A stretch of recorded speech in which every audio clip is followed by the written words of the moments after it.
Those guys are armed, right? Yeah, they're armed. Yeah, you have to zoom in a little bit. I went way Zoom out. in a little bit. You went way out? You can scroll it. Oh, There you there go. it is. Yeah. Oh, fuck. I just want to make sure I'm not putting this too close to my mouth, I and that hate you're when it's close, too close to your mouth. that you're close enough to my mouth. All right. Oh man, It's enough fucking around. Fuck it. We're going to do it live. That's enough fucking around. But we've got quite a mess of double disking heading your way today. Oh, for all you elder millennials and probably Gen Xers, is that what they're called? Right above us? Right above us? I think they're Gen Xers. What's the stupid generation that's like, oh, but we're not either. It's like Zennials or some shit. Remember it was like Xennials? I fucking don't remember. It's some fucking bullshit that everyone's like, I'm not a millennial, but they're not old enough to be a Gen Xer, so they're like, yeah, but they are millennials. Yeah, and then they had a little stint where they were all happy, but whatever. Yeah, I remember discovering that I haven't looked into it to the defining details, but I think any time in the 80s were millennials. Yeah, basically. I think Right? even up to Because like 83. My original Krav instructor, wink wink. Yes. When he was 36, I was doing some, I guess, digging into the term millennials. Like during that time, I discovered A, I am a millennial, and B, he was also considered one at the time too. Yes, Which I think he was born in. He's an he's an elder millennial. And that. we're middle-aged millennials. Or you're a middle-aged millennial, and I'm creeping upon it. Speaking of creeping, we're gonna delve into the wonderful double disc of Woodstock '99. Woodstock '99. Oh my lord! What a time! There was Woodstock '69 and a full-blown documentary around it, and a full-blown live album and that one is like 4 discs long because it literally encompasses multiple songs by certain bands that that performed there. Then we had Woodstock '94, which was the 25-year anniversary, and there is a 2-disc live album, 1 song from a lot of notable bands. And I want to say that because when we get to part A of this, when we talk about red disc and blue disc, as each one is called on Woodstock '99's live album. Is that right? Yes. Which one is first? Red disc. Red disc is first? And then blue disc is the second one. That's how it showed up when I imported it legally from a disc that I have onto iTunes back then and still have now.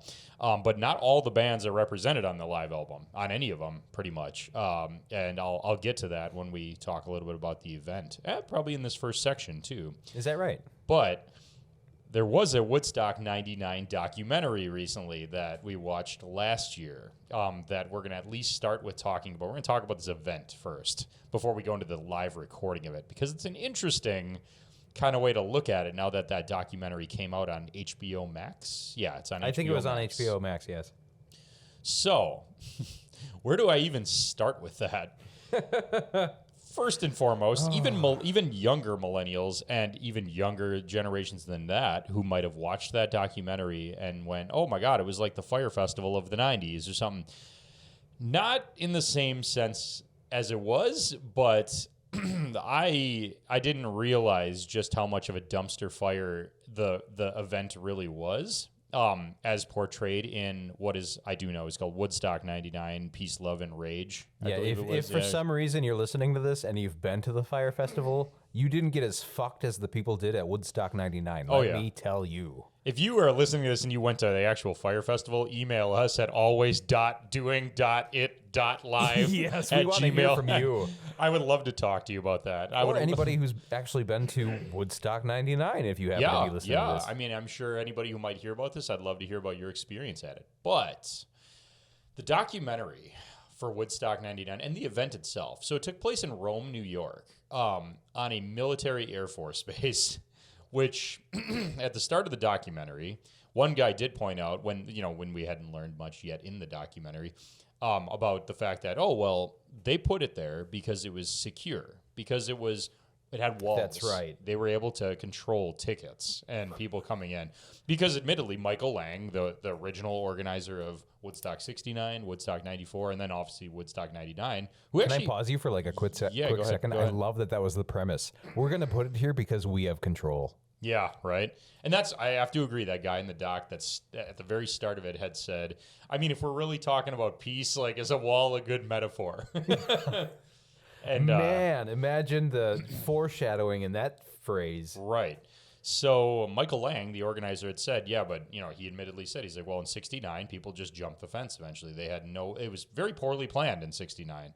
And I actually pointed this out at one point or another, because this was one I kind of picked for this week to talk about, because I am fascinated by music culture and the impact it has on social culture. But so Woodstock 69, the romanticized view of it, that it was this profound thing, right? Yeah. What was going on, it was not so profound probably at the moment. The only thing profound about it was the fact that it was 3 days of a concert that was meant to kind of almost protest the Vietnam War. Right. There was a cause to be fought, right?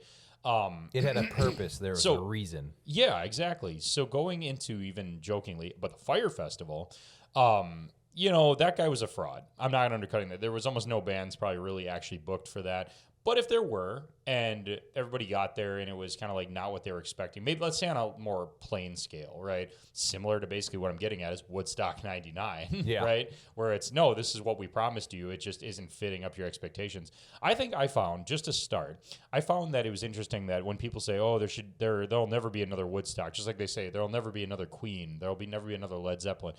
Well, yeah, there never will be, because times change and people change. Creature comforts change in terms of music festivals, right? So people in the 60s had much less creature comforts than we do. Absolutely. So, and yeah, go ahead. You can jump in all you want. Yep, go ahead. Thanks. My jumping in is me actually not jumping in, and how much I'm not going to dive into the ethos of the, to your point, things were so much different back then. Perspective was so much different back then. Everything was just so much different back then, to just, a moment in time. Yeah, absolutely. And that's a good thing. That's culture. That's what makes us. And I think that we look at festivals and music festivals like, oh, it's never going to be like Woodstock, or even, where we're from, in Milwaukee, it's Summerfest. And that has changed too in recent couple of years, probably thanks to the pandemic. World's largest music festival. Yeah, now only on 3 weekends and bunch of gaps in between it, rather than 11 days of music straightforward. People already hate that. I myself aren't a fan of that, totally. I'm not saying that it's right or wrong. I'm just saying I'm not a fan of it, because I liked 11 days in a row where if every day I could just walk in there if I wanted to and go see bands Lit. Lit, or We did that 1 year. 3 Days Grace, or any of them, right? Oh, you did? What year was that? You were there. We saw Lit? Yeah. I don't remember Lit. Oh, yeah, I do remember Lit. Yes. I was thinking, Gotcha. What do we went in there for POD, or POD was there, wasn't it? POD, Lit. Who else was there? We went over and saw Nelly. Nelly, that's what it was. It was Nelly and Lonely Island. That's what it was. That was the last time I went to Summerfest. Holy shit, that might have been the last time I went too. Oh, yeah. But music festivals, they're never going to be Woodstock. Okay, like the original is romanticized. I'll say they'll never be the romanticized Woodstock 69, because even though that wasn't perfect, like, we're not going to feel what they felt anyways. No. On a multitude of reasons. And that doesn't happen, right? Because you're removed from the experience, right? Right. You can the term romanticized. Fully agree with that terminology, because there's no way there's not a cold day in hell that will make anybody younger than the people who experienced it experience the same thing. Exactly. And I will say, so the documentary, I want to throw this out there, and maybe I want your impression on it. We're both going to take a turn on each of these sections about the discs, about everything, but I loved the documentary about Woodstock 99, even though it aggravated the shit out of me at points. At points, not the whole time. I'm not sitting here saying like, oh, the girls that were probably assaulted there, that's just bullshit that they, poo-pooed that. No, there was absolute bullshit and debauchery probably that happened at this Woodstock 99 festival that I absolutely don't condone, and I absolutely agree with. But there was other parts of the documentary that I dislike very much, or different perspectives that I don't agree with from that doc. But overall, I love it because it aggravated me and because it also aligned with me. It was a very, very big mixture. But yeah, that romanticized that word is great. It's romanticized, right? Everything is romanticized. But in the same accord, at the very beginning of the documentary, there's this kind of, I'll just call him a Debbie Downer, or maybe I don't know. Was it Moby? Well, don't even.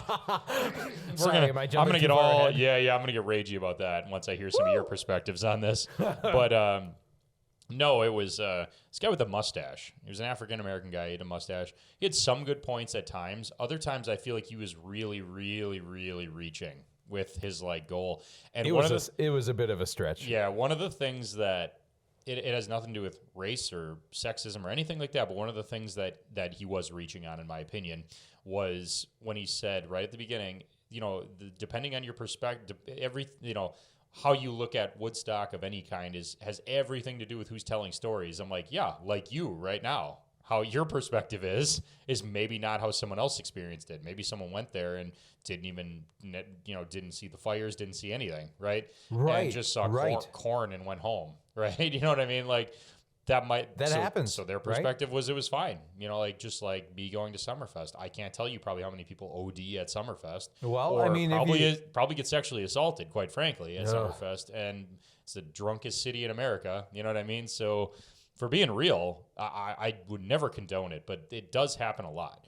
And it's unfortunate when you gather people together in any venue, sports, music, anything like that. Right. Yeah. What did the old guy saying it? There was a bunch of knuckleheads. Yeah, correct. It took a wallop. Got him right in the jimmies. What was I going to say? I think... To your point, it was a stretch, right? And every story is about perspective. Yeah. Right. Oh yeah. And this one is good though. This documentary. Now, I mean, anybody that's listening to this that's too young to know what Woodstock '99 was. It was, as you would imagine, watch the documentary first of all to develop your opinions as well. But it was definitely 3 days of music. Probably not peace and love. Not acceptable love, we'll say. Yeah. But the thing that everybody kind of compares, so Woodstock 94 went off relatively without a hitch. I mean, it rained. It rained like crazy hell, just like the original Woodstock. Who was I talking to? Mother puss bucket. I can't remember. I was talking to somebody that we were covering Woodstock, and somebody had asked me if it was the year that like mud was everywhere. That was 94. I figured that was 94. Yep. I remember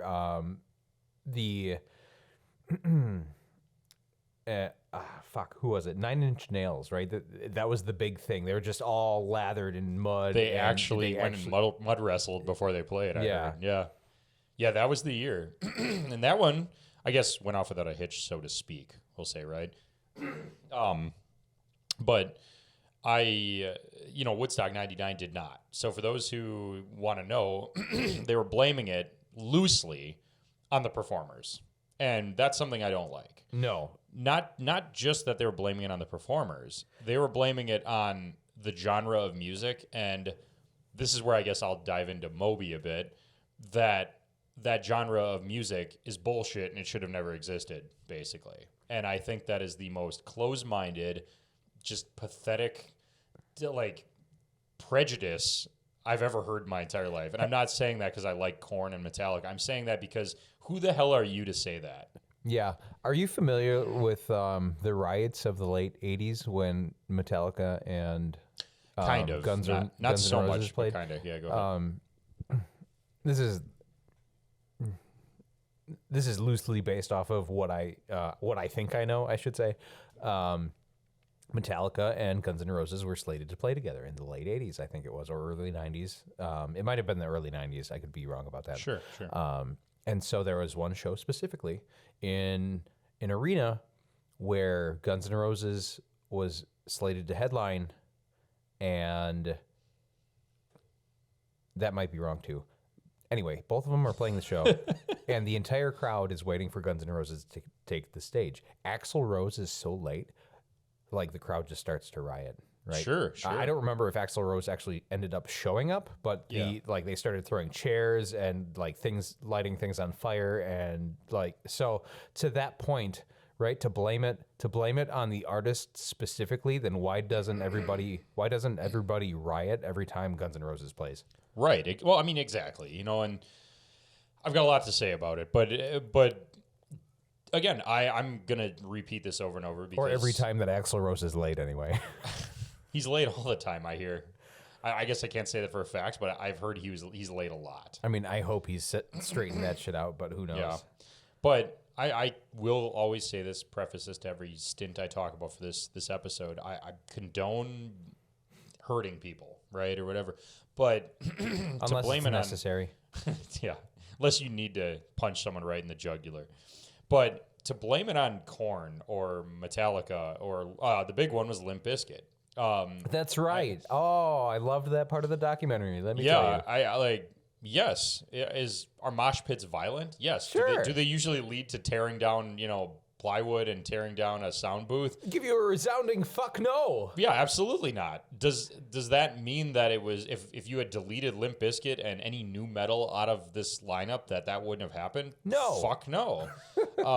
Which is why I liked that documentary so much, because at the end they pull it all together nicely with actual agreeable facts, in my opinion, or actual facts. Not even agreeable. I don't want to go that far, but facts that we didn't have that generation didn't have a cause to fight for. But that doesn't mean that people aren't unhappy. You know what I mean? Or that people can't get angry, or people aren't angry about something they feel is wrong. Because, they had school, especially timely to right now, unfortunately, school shootings. Yep. In 99, that's Columbine, straight up. That was the first big one, or one of the first big ones, we'll say. I think it was the first big one. The first school shooting like that on that scale. You had, Slick Willie and his Slick Willie hanging out and fucking around in the White House, or the Oval Office with Monica Lewinsky. You had him kind of being a dick. I mean, let's just be real. He was a fucking dickhead about it. You know what I mean? And not just got impeached, but he was a dickhead about it. He was very misogynistic about it. Just because, on paper, everyone should just be happy in that era because, they weren't fighting a cause for the Vietnam War or something like that, or some president or some president did something, drop bombs somewhere or whatever. That does not mean that people can't be angry. And it really agitated me that they not only blamed the music, but they also started, I think Sheryl Crow, they had a little snippet of her in the documentary because she played there. Yes. Saying the white middle class, I've been given everything my whole life, so I don't know why I'm angry, but I'm angry. It's like, why does that mean they can't be angry? You know what I mean? That's a generalization. That's a big generalization. That's just as much as saying something incredibly racist or incredibly sexist or incredibly misogynistic or whatever. If we turn that needle a little bit towards there's a phrase I've heard in the past couple of years. You can really only meet somebody where they're at, right? Right. And I feel like that's a generalization from somebody who doesn't understand, I guess, who might not have the same creature comforts and who might not understand the perspective of those who have the right to be angry if they're angry. Right. Yeah, absolutely. And I don't think any, just as much as people were rioting, in 2020 about social injustice, racial injustice, it's Toilet paper. Yeah, toilet paper. They rioted destructively. Do I agree with that? I'm going to go on a limb and say no. Did they hurt other people? I mean, other people got hurt, even right here in Wisconsin, as everybody saw this whole country. You know what I mean? But they have the right to be angry. Absolutely. They have the right to protest. Absolutely. So if somebody's angry and they're mosh pitting at a concert to get it out, I think Jonathan Davis said something about that in the documentary too. About he's like, I hate it. It's such bullshit when they blame the artist because people like to relate to us because they're like, hey, they can relate to me and they're going through what I'm going through and all that. And that's exactly it. Yes, How it comes out. Exactly it. How it comes out, I mean, that's the animalistic behavior of human beings. And I think that, yes, should we conduct ourselves loyally, but is it controllable? I think that's just as romanticized as that. I can't remember the guy's name. I'll have to look it up maybe eventually. But the guy who said the reporter. That reporter saying, the Mr. vision. Mustache. We'll call him Mr. Mustache right now. Not that I know him personally. I just disagree with some of the ways he thinks. I'd like to take that a little bit. I'd like to take that a step further. Yeah, go ahead. It's one thing to blame the artist, but I mean, at what point, you can sit on the other side of the fence, you can sit on the other side of the room, you can point a finger all you'd like to, but Jonathan Davis putting pen to paper to release whatever fucking demons he has to get up on stage to help people relate. I don't know if you've done any research into metal and how much metal affects mental health and the relatability I'm a there. Big fan, but so, yeah. I mean, to sit on the other side of the room and say, well, Jonathan Davis and Limp Bizkit and whatever, and like these people are assholes because of those guys. It's like, no, like you could turn that around to another statement. Was it Butch Vig, or it was a producer of some sort? As soon as the music is released, the artist successfully accomplished their goal. Right. What happens with the music after that point, after that fact, is irrelevant because it's taken by the people. It's taken by the public. Yeah, and I guess so. Yes, I'm going to go into my Moby shit fest. Let's have it. And it's going to happen throughout this, but this will be the start of it. We'll say that's what I mean. Like as an artist himself, what a thing to say. You know what I mean? Like when they pulled up and he was like all butthurt because his name wasn't on the plywood or whatever. And I just the fucking moment where he's like, who are some of these bands? I'm like, who is Metallica? Metallica's been around a lot longer than you have, buddy. You know, like. And like he's reading some of the ones off where he's like, I haven't even heard of some of these bands. And he's like, Buckcherry. I'm like, oh, they were only the biggest rock band at that moment, probably, or Limp Bizkit, and like Korn. How pretentious do you want to sound right now? And yeah, that's the thing when he was saying, what is this? Who let this happen? Why they might as well called it Army Rock 99 featuring Limp Bizkit or however he said that. I'm like, and as we'll talk about during part 3 of today's thing with the blue disc 2, I'm like, I don't know what concert he was at. Dave Matthews? Guster?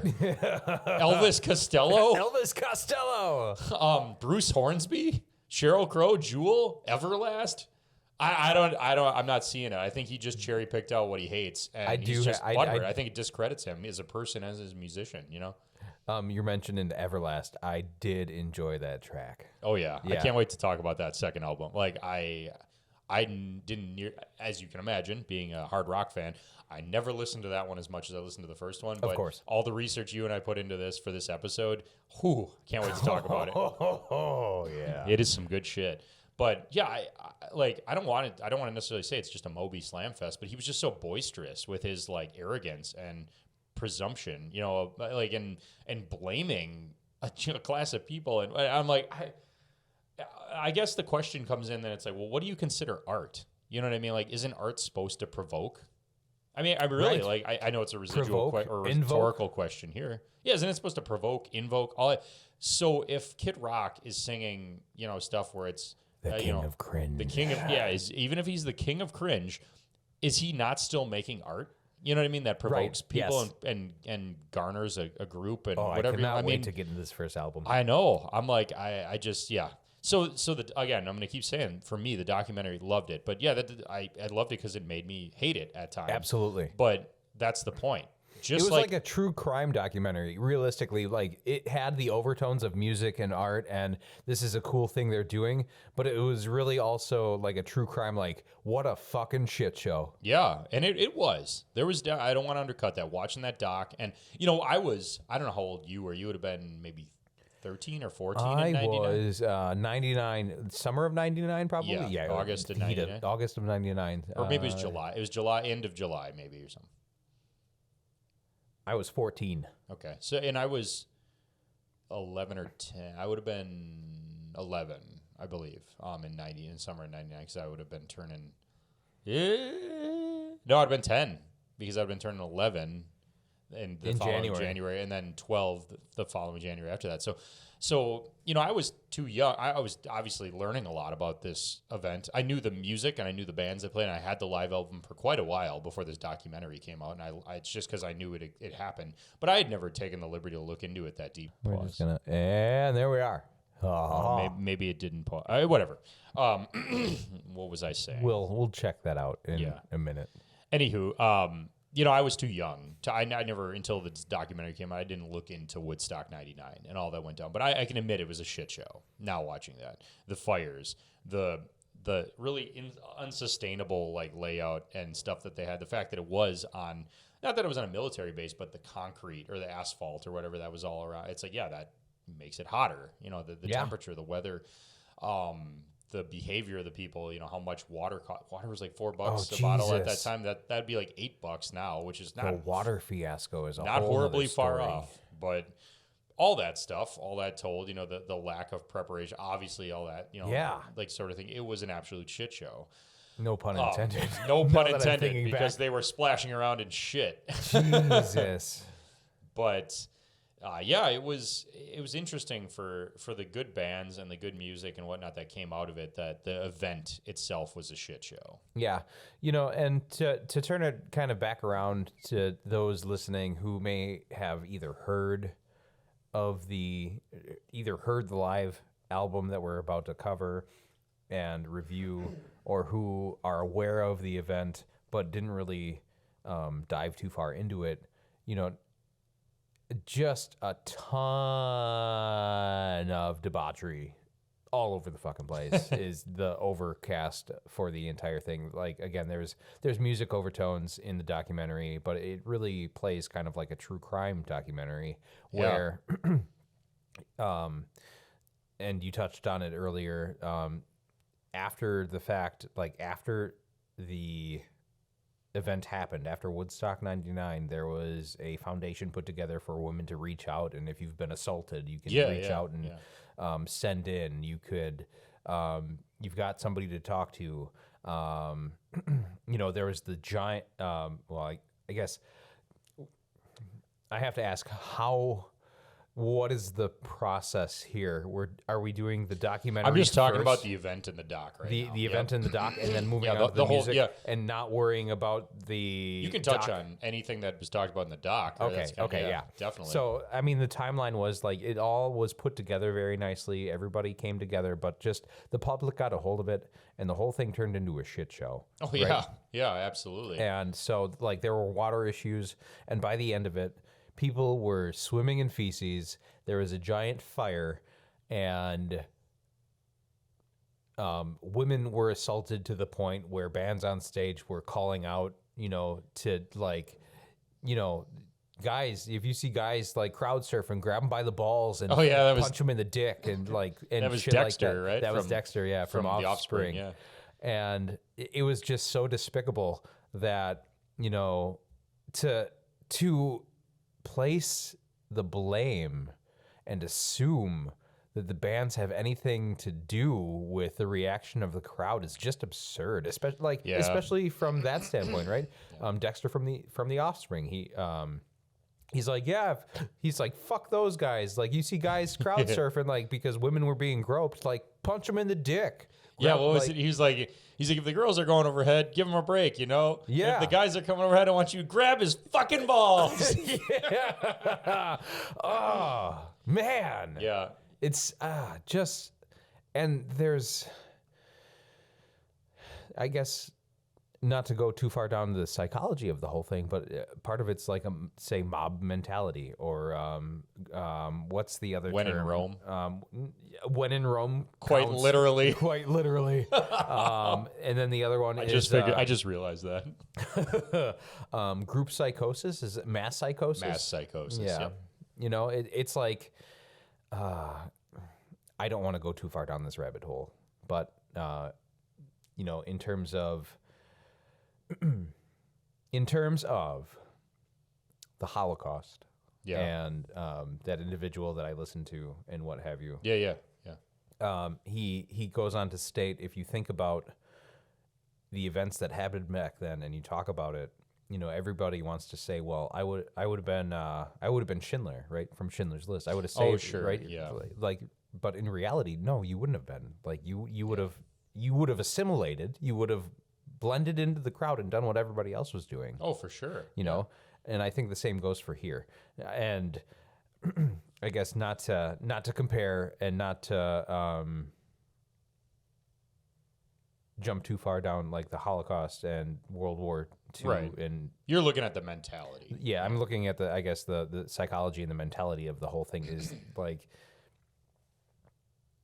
generally if you weren't there, you want to say you would have done the right thing, but chances are, if you were overwhelmed and or outnumbered, you might have not have said a damn thing. Yeah, and that's what I wish we had a handle on nowadays. Not just about music. I think that's getting better. I hope so, because I feel like that was one little snippet from the documentary that aggravated me, was that it's like, I think all this perspective going into talking about like, hey, like how shitty of this place and how shitty of this and how shitty of that. But I mean, in the moment, you're not thinking that. Even if you agree, like this is there's a lot of that one guy was like, there's a lot of stupid humans here when they all set fire to the delay tower and all that stuff. And to compound on that, I would like to mention, like, this is me now talking in experiences that I've had since the past from that, right? And you would love to think that you would have done the right thing in the right place. But to imagine that people would have done the right thing back then. Right. I mean, what is it? You know what I mean? Like, do they know what's going on in the moment? You know, Right. like, I think that's it. We got to respect the present. I think I used to say, or I've said once in a while, is like, you got to respect the kind of the mystique of the present. Like, you don't like right this second, the way I'm talking.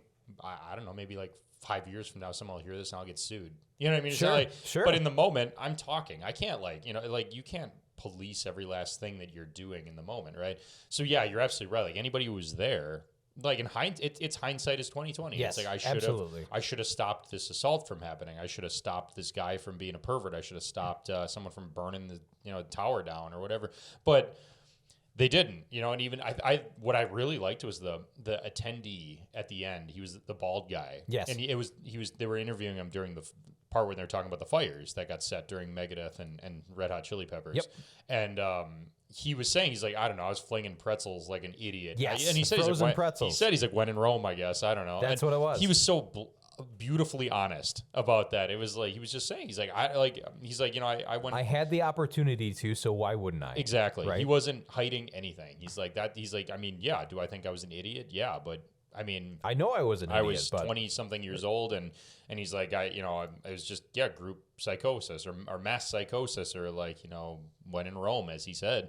I just love how he's like, I think it is scary though that in talking about mass psychosis, he's like, I think it is scary that on Friday I was just kind of a mild mannered kid, and by Sunday night it's straight up Lord of the Flies out there. Oh, that was one of my favorite parts of the documentary. Or when Anthony Kiedis comes out and he's like, holy shit, he's like, looks like apocalypse now. Yeah. Oh god, the bands that played there are so phenomenal. I can't. Oh man, I'm so excited to And dive what in. would you expect the bands to do, right? You place the blame on the acts, right? And you've got all of this pressure and this pretense and this overhanging cloud on, well, it was the bands and yada yada yada. What the fuck do you want them to do? And I think that they did a section on this, and I've seen documentaries about Columbine. I actually had a research one in a class in college about, it was like a social anthropology course, right? Or like, I guess you would call it something like that. But we had to do some research on like mass shootings and things like that. And I had watched Bowling for Columbine. I watched stuff that aggravated me, watched stuff I agreed with about it, whatever. But they blame Manson and Rammstein and South Park and like video and Doom, you know what I mean, and the video game and stuff like that. Love that video game. Yeah, and I get why. It's because we're reaching for answers, and I think it's because like something that provokes somebody, which is art, whether it's Sheryl Crow or Limp Bizkit, provokes somebody. So that's an easy way to find closure in something that we try to avoid, which is mental health issues. Sorry, I'm making hand gestures at you because that's fine. Would you say ultimately it's people in pain searching for reason? Yeah, it's closure. Ultimately, right? It's the closure. It's this is what did it. I can put it down now. Yeah, so it's it was a horrible thing. The assaults that happened at Woodstock '99. And yeah, the vandalism and the behavior is I condone it like hell. Or like the old guy that was one of the promoters. He's like, I can damn it. I can damn it to hell. Or whatever, he's like, but but that's exactly it. Even me speaking from the privilege of hindsight, even not being there, you're absolutely right. We're creatures of trying to find closure. If I, go to a bar and eventually get punched in the face just because it was the wrong bar I selected. I am like that. I am actually quite OCD like that. I will sit there and try to, and I maybe get this from my dad. He does this a lot. I try to rationalize all the reasons why maybe something bad happened to me because it calms me down. Because I have anxiety issues, and I struggle with like, well, maybe it just happened to me because I just can't predict what's going to happen to me. And I don't like that feeling. Nobody does, but I exceptionally don't. So I try to sit there and go, well, I think that this happened because X, Y, Z. You know what I mean? And Yeah. And I think we all do that to some level. I just think that politicians and leaders and things like that will at that time, maybe not now, but at that time are quick to point, oh, it's the music and the violent video games and the cartoons that led to shootings and Woodstock 99's riots and this and that, you know, because that is the nice blanket statement that parents want to hear. Because that lets them sleep at night. And they're like, well, if I just delete all the Limp Bizkit files off of Napster, or I throw away the Korn CDs, or I take down the South Park posters, or the, you know, whatever it might be, the Resident Evil posters out of his room, like he's not gonna shoot up the school. She's not gonna go do drugs and get pregnant. Whatever, you know, like I think it's just a Band-Aid. Yeah, I have to agree with that statement, and not to go too far, but root cause, right? Yeah. Right. So, hypothetical situation: my kid's got problems, and he likes playing violent video games. Do I want him to play violent video games, or do I want him to go outside and assault animals and kill frogs? And that's an interesting thought. So I let him play violent video games, and it's so much of the psychology and so much of the what ifs statements, and it's okay. So how many people do violent bullshit, and like maybe people play violent video games and scream at their significant other like there's no tomorrow, but never lay a hand on them. Like, is that wrong? Well, yeah. Yeah, it depends. It depends on what they're screaming at him, I guess. Depending on the situation and the circumstance, people shouldn't be subject to that kind of abuse either. Right. But it's a very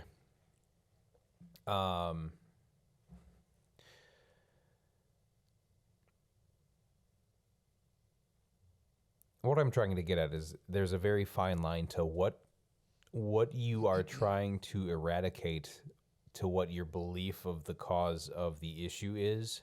Yeah, might not actually be the thing that's driving the force. Like, how far down do you dig? Right. Into like, well, let's delete this, delete that. Pretty soon you put the kid in a padded room, and isn't that what you didn't want for a kid who maybe has some troubles or maybe some mental health issues? It's like, I mean, I guess you can do that, but like you can strip everything away from them and whatnot.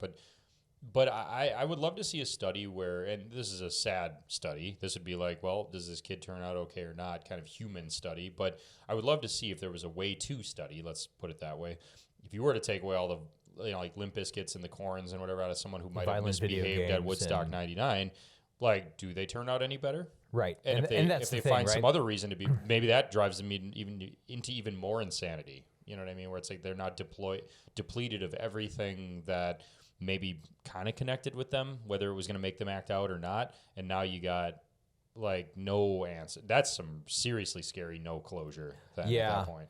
And to that point, we could end up going for a long time regarding this topic. Right. I think the blanket statement is people do horrible shit, and sometimes you just don't know why. Yeah, exactly. And I think that's the genesis. I hate to agree with that, one of those promoters at Woodstock 99, but I think that you got a bunch of knuckleheads. Yeah.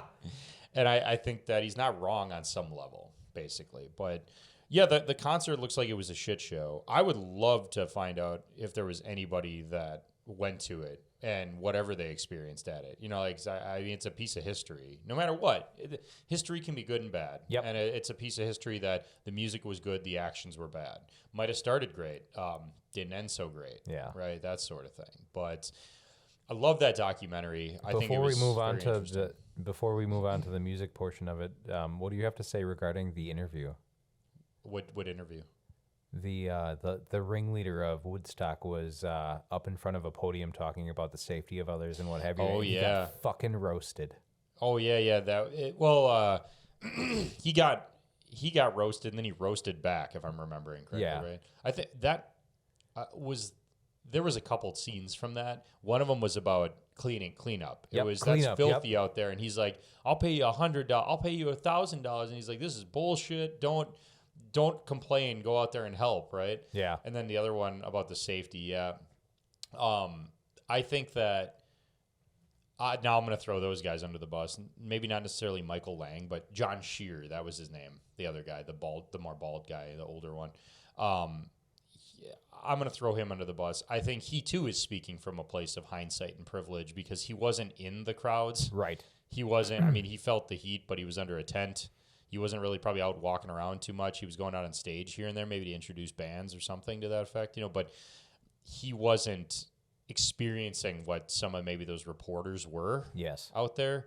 And it's privileged of him to be able to portray it like MTV came there just to ruin the show. Yeah. You know what I mean? Because that's kind of what he was getting at. In hindsight, were they aggressive about it? Maybe. But when they were in the crowd. Right. So, and they were seeing all They were there to do the damn thing. Yeah, they were seeing all the assaults, probably. And seeing all the... Like Noodles said from the Offspring, maybe it was all the shit being thrown on stage. I have to say that. Because I know we're both fans of the Offspring. Yes. I think that was... I had a lot of favorites from that documentary, but my favorite little quick scene was that. It was like... Dexter Holland said, he's like, I don't know, even when we were playing there, he's like, you could just tell something was just bubbling that wasn't, and Noodle says, maybe it was all the shit being thrown on stage, and they cut to a scene of them playing, and Dexter gets fucking walloped with a water bottle, his glasses go flying off, like sunglasses. It was just the most perfect, right as he's saying, I don't know, maybe it was all the shit being thrown, he gets smacked in the face like mid-song. He's like, we didn't even ask for it either. No.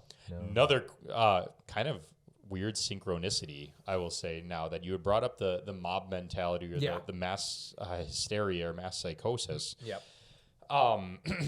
They were also asking the Offspring or asking Noodles about the venue, or they cut to them talking about the venue when they were kind of discussing that this Griffiths Air Force Base was really hot. And he says, we play at a venue all the time that was actually built by Hitler in Germany. And he's like, it's a great venue. We play it all the time. He's like, Woodstock 99 was less hospitable than one built by Nazis. Yeah. Just the way he was laughing was so funny. But yeah. The irony. Yeah. Fantastic doc. Good bands, kind of a shit show. But what I want to do now is play some music and then dive into disc 1 of 2 of the live album that came out of this event, because you watch the documentary, it's a shit show, and it's an interesting cesspool that you got to dig into yourself as you watch Woodstock 99, Peace, Love, and Rage on HBO Max. But there is a live album that came out of it. A live, we'll call it basically one song from most of the big bands that played there. But I want to preface this before we play our first song. Not every band got on it. And there was, on this live album, and there was some that were just starting out that are huge now, a.k.a. Muse. Muse played Woodstock 99. Okay. I'll look up the list before we dive into disc 1, but there was a few. There were not many that didn't make on the album that was like, holy shit, they played there? Fantastic. Muse was one of them, and they're not on the disc. But I also have to close this part saying Moby's not on the disc either. And that's not to say they didn't put anybody from the DJ stage on there, because the Chemical Brothers are on there. Yes, they are. With Block Rock and Beats. Block Rock and Beats. But Moby's not on there. So Moby, maybe be a little bit more educated about your presumptions, but maybe it's just because nobody likes you either. I don't know. Yeah, well, go ahead. You can't say that much because the guy's on the radio. He is on the radio, but maybe socially people don't like you very much, Moby.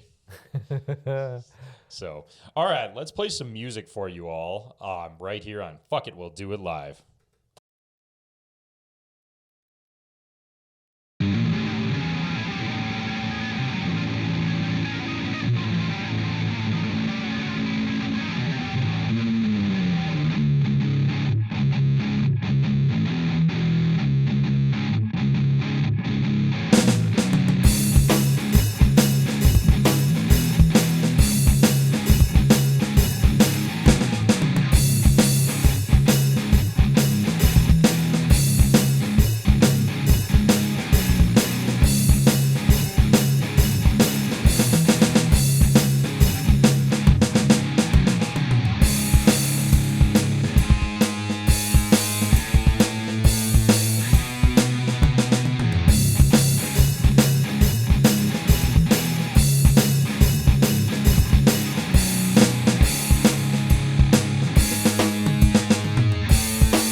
Alrighty, time to red disc it up for Woodstock 99, ladies and gentlemen. Oh, God.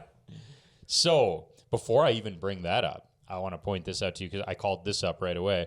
I want to point out some of those bands that did not make either disc A or B. Yes, please. That were at Woodstock that I don't think most people even realize, and even the documentary didn't touch on.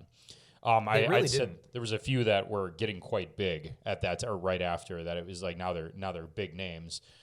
Vertical Horizon. Do you remember them? Yeah, I do. Yeah, they were on the West Stage. George Clinton and the P-Funk All-Stars. He was on that same day. I'm not familiar myself. He's a classic performer. I know James Brown was there, I believe. He opened James the festival. Brown was there, that's right. Let's see, what was the other one? Oh, get ready for this. Insane Clown Posse. Oh, did they? Oh, they did. Was this before The Gathering existed? I think so. Probably. Yeah, I'm guessing so. Let's see. Counting Crows. Okay. There was another one on that day. Oh, I knew Wyclef Jean was there, but he wasn't on the album. But yeah, I knew he was there. But yeah, Counting Crows. I know Bruce Hornsby. Ice Cube. Ice Cube, no shit. Ice Cube, yeah. Before he had the metal band. Yes. And let's see, Fatboy Slim. Like, everybody knew him back then. Like, he was actually big back then. He was big then. Willie Nelson. The fuck out of here. Willie Nelson was there. Collective Soul. And they didn't make it? They didn't make the album, yeah. We're talking 99. We're talking post songs like December. We're got talking, wow, Shine. Whoa. Whoa. Whoa. Couple more. Muse, as you know, I said. Yep. And John Entwistle from The Who. What? Just solo. Yeah. No kidding. I mean, the bands that played here outside of the live album. I have to ask you to go into detail just a little bit. If you know, if you don't know, that's fine. Yeah. But like at that point, did he just have a backing band and play Who songs? I'm guessing he had a backing band and possibly a solo career. I don't really know much. I'm not familiar enough to what. Yeah, I didn't get in. I'm not a bassist. Not that I didn't try. But I'm not a bassist. Yeah. So I only follow in terms of classic rock bands. I've predominantly followed the drummers, obviously, and even some of the frontmen. But maybe he was a solo art. Maybe he did his own solo gig. I don't know. Or he could have played the Who songs. But yeah, some of those bands and those singers and those rappers, and that further just to kind of just close the door on the documentary, move into the actual album and the live album. But hell yes, that further kind of aggravates me that they have such a polarized view. Like the two things, that DMX played and that again, Mr. Mustache, we'll call him, was so like, yes, so like, like somehow DMX got forced to play the song with the N-word in it. That's bullshit. And I'm like, he didn't. And he does it because he's a performer. Right. And I can understand the racial perspective. I get what that guy's driving at. But I think I even spoke to a couple African-American friends that watched it, the documentary, and they too had said, and granted, again, they're also in hindsight, right? Yep. But they had said, because I was genuinely curious. I'm like, did you feel like that's actually, like looking at that, do you feel like that's a thing? Like it was like he was like allowing people to say the N-word and that, like that was an act of racism up by the crowd? Because that's what that guy was insinuating. Really, and, it was. And they, at least one of my African-American friends said, no, not at all. And the other one said, not at all. But again, she had said, but I wasn't there. And I guess maybe if I was there and I felt differently, but I wasn't, obviously. So I get, to each their own. If the guy feels that way, I feel sorry that he does. I don't think anybody should feel like, oh my God, bunch of white people using the N-word and thinking it's funny. Absolutely not. But it's for me, that was the art from the artist, right? Separate the art from the artist, or I'm not saying in any circumstance, any everyday circumstance, you should use that word ever. But if like I agree with him that he seemed to be licensing the word he said to the crowd, but it was kind of getting told in a narrative like he was like forced to, or he was doing it to like, and everybody that was giving it back to him was a racist. And I'm I don't know, but I have to fight that just a little bit. I've got no room to speak on, say that the racial end of it, but Sure. it's like, so we're gonna dive into this just a little bit down. Yeah, the because road. DMX is on this album. Yeah, DMX is on the disc album. one. We're Yeah. gonna get to that, but then also, it's at what fucking point, to bring up one of my favorite bands and one of my favorite songs by one of my favorite bands, which happens to be on this album. Really? Yes. Creeping Death. Oh.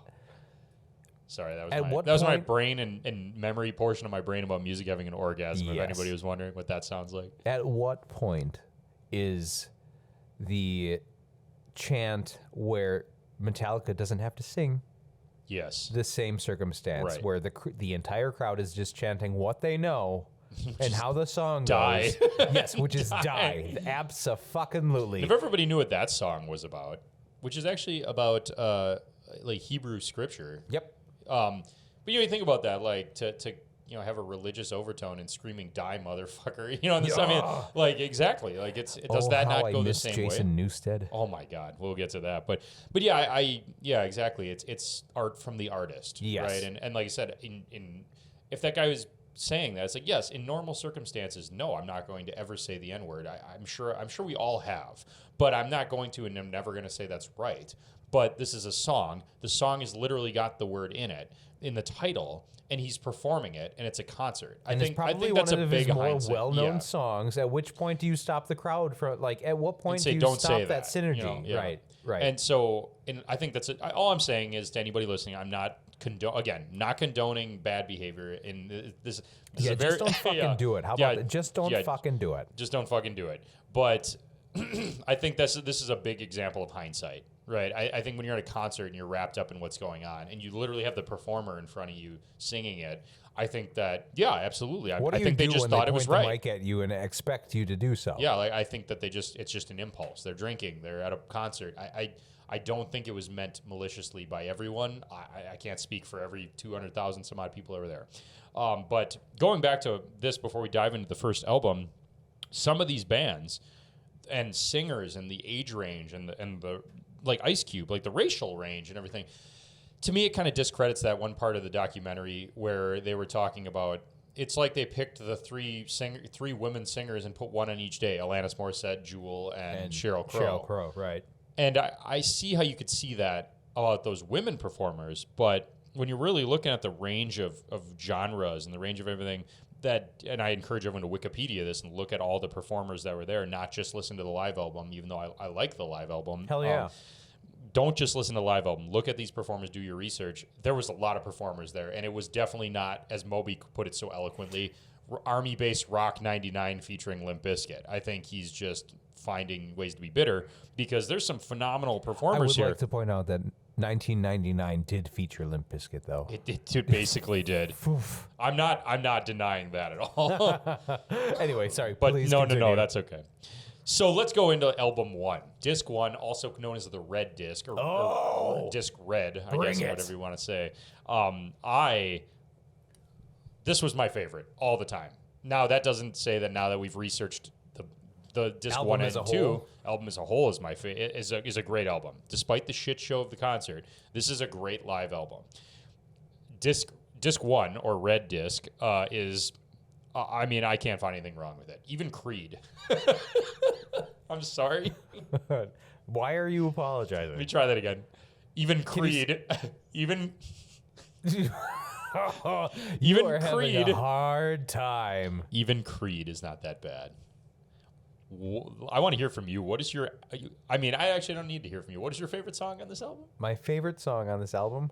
Okay, so let me look at my notes now, right? Yeah, go for it. Oh, no, I don't need to look at the notes. I know what my favorite song on the album is. Hands down. So we're talking... On just the Red album we're talking right now, right? No. On the whole album. It might be the whole album. Jury's out on that for now, Okay. but there's reasons for this. Okay. Okay? It's... I don't think it's what you would expect from me. Okay. If you had to guess what my favorite song on the entire 2-disc set would be, what would it be? Obviously Creeping Death. It's a great song. That's not it.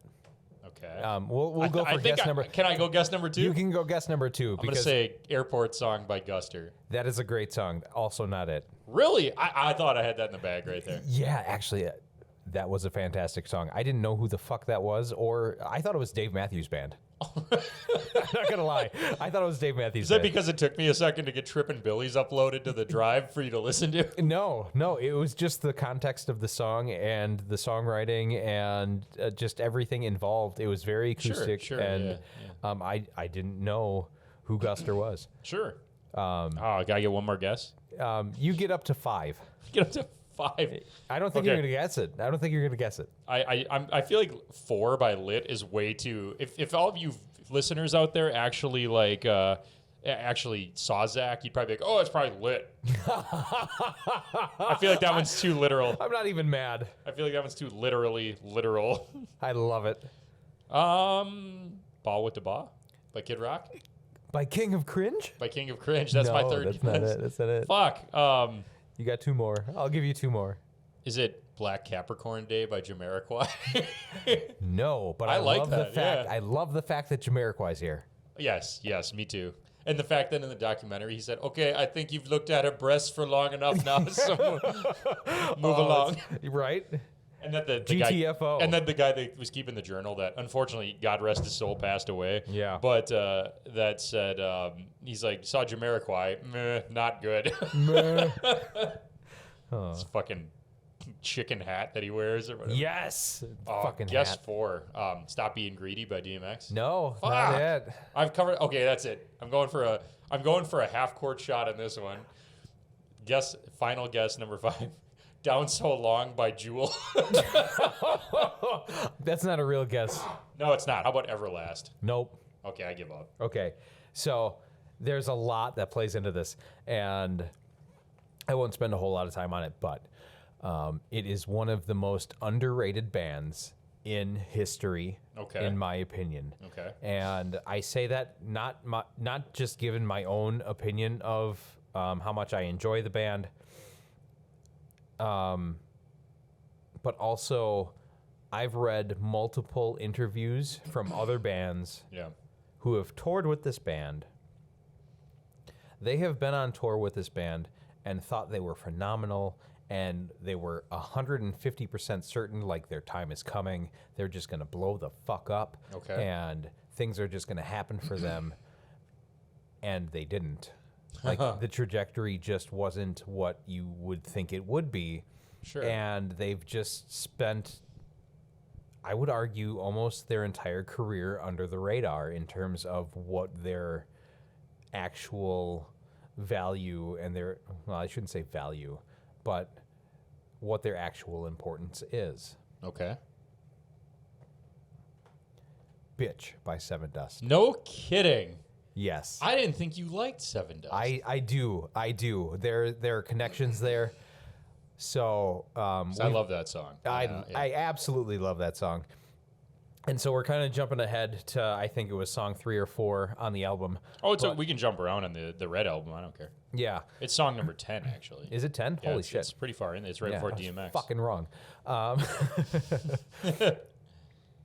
So, yeah, I'm just going to fucking dive into it, right? Sevendust. I remember. Do you remember the first time you ever heard Sevendust? Yes. It was Animosity.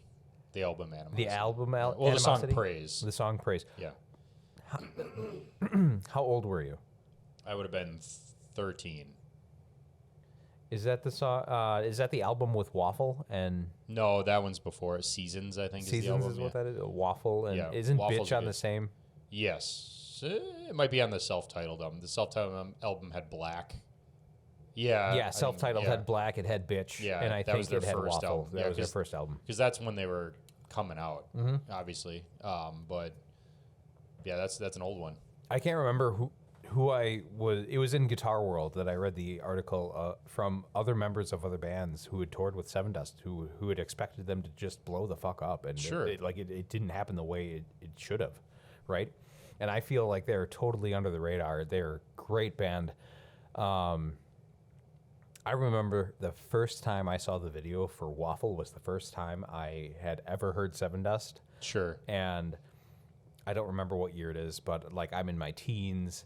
I'm at my grandfather's farm and spending time up north with my family and what have you. Sure, yeah.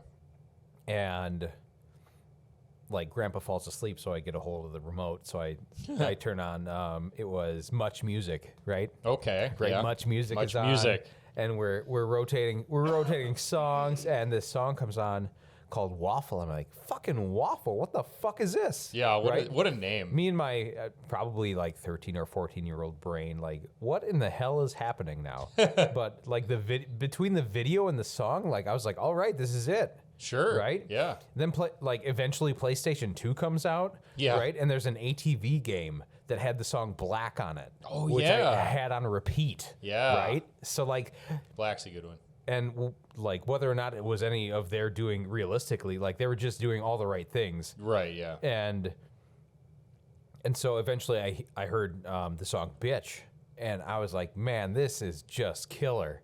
Oh, yeah. I love the contrast between the chorus and the verses. Like it's just like for that era, it's just there right now. Yeah, it's amazing. And my favorites, the reason this is my favorite song on the album, we'll confirm that when the jury gets back. But it's got everything to do with being in the moment. It's got everything to do with them being on stage, and he's like, "Look at the fucking rainbow!" Yes. That was my favorite moment in the entire album. Was he's like, "Thank you all." He's like, "This. I hope somebody's taking fucking pictures because this is never going to happen. Once in a lifetime thing."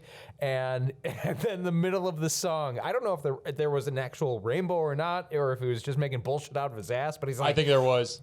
I probably right. He's like, "Look at the fucking rainbow!" Right? Yeah. The And his entire- aggressive voice, too, to do it. and the entire track starts off with what's the drummer's name? Is that Morgan Rose, Yeah, Morgan Rose. It starts, and Yeah. like just gets into it, like Jesus, Dude, I love his part in the band. Okay, Yes, so first of all, absolutely. Morgan Rose, hands down one of my favorite contemporary hard rock drummers. His showmanship, his performance, everything. I've caught one of his sticks at a concert in Milwaukee, and it Beautiful. was just a side note to that. Long story short, bassist walked over with it, threw it straight up to the balcony I was in, and I just reached out. I wouldn't have caught that if I wasn't a drummer, because I've caught my own Yeah, stick no and shit, dropping right? it like that. Yeah. But yeah, Morgan Rose is phenomenal, but I phenomenal also because he's just this spectacle in the back that also screams stuff out occasionally. And I can't remember what he screams at the end, but their ending was always my favorite ending of a song on this live album. on the live album. All right. Yeah, where it's just like Lejean going like, hey, and then I don't remember what he screams. It's just, ah! And then boom, hits it. And they let everything kind of ring out for a while. And I love how positive they were in the entire performance. Yeah, I yeah. love how like they had to have ended with that song with everything that transpired in the live recording. I feel like they ended with that song. They did. They did. Okay. They should have, because I didn't check the set list, but I mean, he's ending with like, thank you for a beautiful experience. Yeah. And And just being like very wholesome, like, man, like you just don't fucking see that. And for a concert to be such a I feel like a dumpster NASCAR fire, reporter or a NASCAR announcer. You just don't see that. you just don't see that, John. I tell you what. I'll tell you what. Anyway, But for that concert to be such a dumpster fire, and them to have such a profound part in their career playing in front of that many people, it's amazing, right? Yes. I mean, I think that's the passion you're hearing in it too. But it really is. yeah, that album one, all-time favorite for quite a long time before I researched the second one more for this. But that song, yeah, phenomenal. Love it. Now I'm looking at the set list too. Korn, Blind, opening the whole entire album with Blind. Yes. That's a very timely thing. I am into it. I'll tell you I what. love it. It's very timely because they were quite new. In 99, yes. or they were still getting bigger. And that is a big premise to my perspective on the entire album, because you've got, and I know we're going to jump around, but I mean, we're in 1999. Dude, Yeah. Right? 1999. It's not even a new millennium yet. We haven't hit it's the Y2K old didn't happen. millennium. None of that shit yet. Yeah. 9/11 didn't even happen yet. Believe it or not. Can't even Can't even believe that. Yeah. Thing. So, like, 1999, we're talking. Korn had their self-titled album out. They didn't release Follow the Leader yet. Yeah, not right? yet. Yeah. Godsmack had not released their self-titled album yet. Well, it must have been really new because they played Keep Away on here. They played Keep Away. But they hadn't released it yet? Listen to the song. Oh, yeah. I believe it's 2000. Yeah. I believe that it came out in 2000. And he says at the end of the song, he goes, "Keep your eyes out for it." Keep Away. Yeah, that's right. That's right. I don't think it was out quite yet. Oh, my God. Yeah. Just the time frame that all of this happened. Yeah. Jamiroquai, I think, was that, and I could be way off base, but I think like his, I love the song Virtual Insanity by Jamiroquai. Like that was either like 96 or right before, pretty close like to that. 98 or 96. So he wasn't far off. Sure. Creed, right? Yeah. What year did Creed's first album come out? That was before 99. Was it before yeah, 99? I think we were getting close to Human Clay. Okay. At that point. Because Okay. I remember watching MTV had music videos on it back then. I don't have to go down Like that there's rabbit so hole much again, of a fucking cusp here, right? Oh, yeah. Offspring's Americana came out in 98. Yeah, and Conspiracy of One is one of my favorites, and it didn't come out yet. They didn't have Want You Bad or any of that stuff out. Same with the unpopular ones that people like to shit on nowadays, especially Limp Bizkit. Yep. Chocolate Starfish wasn't out yet. Nope. They were still on Significant Other, Yeah. maybe, or something like that. Kid Rock, Ball with the Ball was like new. 2000. It was like brand new. Yeah, it was brand new. Yeah, he was a kid. He was like a kid at that point, right? Yes. He wasn't the king of cringe. Oh, maybe, but not at the time. Like, Oh no, he was working his way well towards it, but he wouldn't be considered cringe back then. And even the guy in the documentary about Kid Rock, about Woodstock '99, had said in his little journal, "I'm getting that album." He played every instrument on stage, and they had little clips of him literally playing every instrument. Kid Rock has hidden potential that I think is overshadowed by his cringe. I'm sure. And I like his performance of Ba With Da Ba on this live album on disc 1 of Woodstock '99. I thought it was not bad. I'm not gonna lie, and I was a Kid Rock fan. Oh man, I'll tell you what. The first time I heard that song, I saw the again going back to videos and what have you. My dad. Oh, right? wow. Was way into it. Really? Yeah. Oh, yeah. He loved Kid Rock. He loved Kid Rock, dude. I can see that. And we all did. We, myself included. Yeah, I think everybody did. Anybody who's a millennial that says that can speak to Kid Rock being the king of cringe, as they say. Yeah. But acts like they're above it. It's like fuck you. No, We all had Devil Without a Cause. Yes, We all yes. had the history of rock and American straight off into Badass the and all that. sun. Yeah, we listened to that. We all did. Don't even lie. Anyway. Bull God. Man. Yeah, I like there's. that one. Yeah. So, all did, and I remember driving. I was driving to Quick Trip. Well, I wasn't driving. I couldn't drive. Right, I wasn't right. old enough, right? Me and my dad are going to Quick Maybe Trip. you were. I don't know. No. We're not up in the country. All right. Right. Would have been a tractor otherwise. But so we're going to the gas station, and during that era, I was really big into Days of the New. Oh yeah. And I remember on the radio they just played Enemy by Days of the New. Sure. And then following up with Kid Rock's Ball With Da Ba. Yeah. And like Dad cranks it, and I noticed that he's like, yeah, I like this song. And, Nice. And I kind of pick up on that, and that was just kind of it. So growing up, I can't remember whose CD it was, but somebody bought I think it was his follow-up album. Yeah. It was either his second or third album. Sure. Where he started to delve into like country stuff. Oh yeah. It was Cocky, I think. Was the album? That was it. Maybe it was that. Yeah. Or that song was on it. Yeah. That was the album. That specific album. Unpopular opinion. I love that album. It's not bad. And you know what's funny is Sheryl Crow played Woodstock. He sang a song with her later on in his career. Yeah, and Cocky.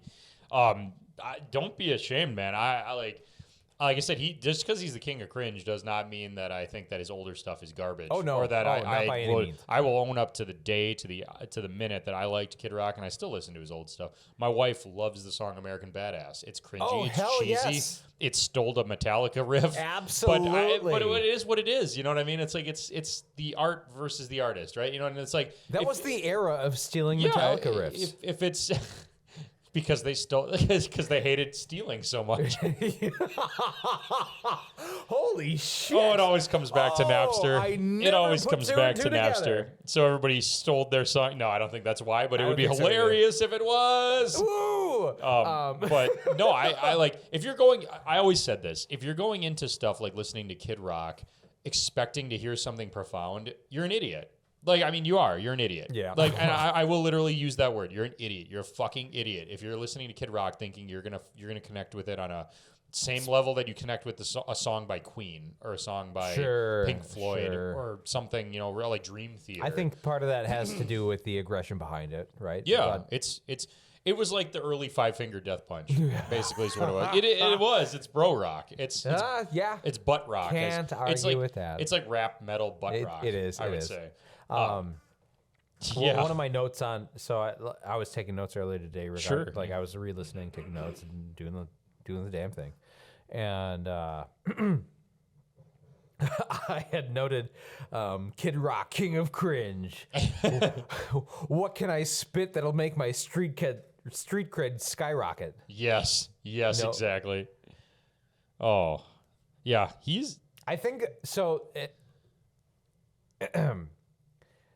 Part of what I love about it is just the obnoxiousness of Ball with the Ball. Yeah. But also, I was a big Unsolved Mysteries fan. Okay. Right? Love that show to the day I die. Rest in peace, Robert Stack. But the line, and D.B. Cooper and the money he took. Oh, yeah. Like, damn! Oh, god damn! I'm just gonna say it was a good song. It was a good song, and it was well done on this album. I mean, because Kid Rock's got a live album. I'm sure we're gonna cover, and it was more enjoyable on this than the live album, which is Live Trucker, I think it's called. But I thought it was great on this. And in the documentary, they show him playing it. That's the clip of Kid Rock that they have on there is Ba with the Ba. And it was his opener, obviously his opener. Same with Blind by Korn. They showed that on the documentary as well because that was clearly their opener. I will say, listening to Blind by Korn on this live album, yes, having saw the clips from actual Woodstock 99, it's more powerful now.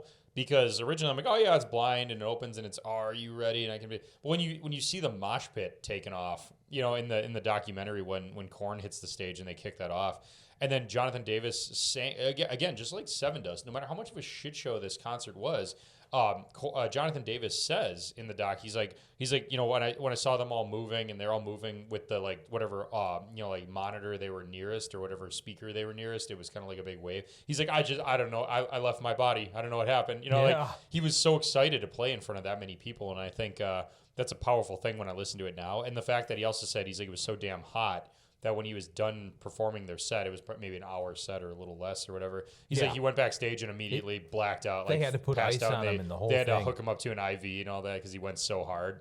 And I'm like, now I listen to it and respect that hardness that he went. Because on it just sounds like they're performing. Doesn't sound, and he's screaming, "Come on, Woodstock," and all that stuff. I love the musicians talking at the crowd. And I love how this album is mixed because all like one band after another, it's just it sounds like one long track. And so to me, the reason I like that, both for disc 1 and disc 2, is because yes, I get a sampler of all these awesome bands from this era, and even the ones I didn't really know that sound great, but the crowd noise stays consistent through it all. So it's almost like, just like a regular live album by one single band, where it's like all just one take, start to finish, same night, same everything, and you hear the crowd noise stays the same throughout it, right? Yep.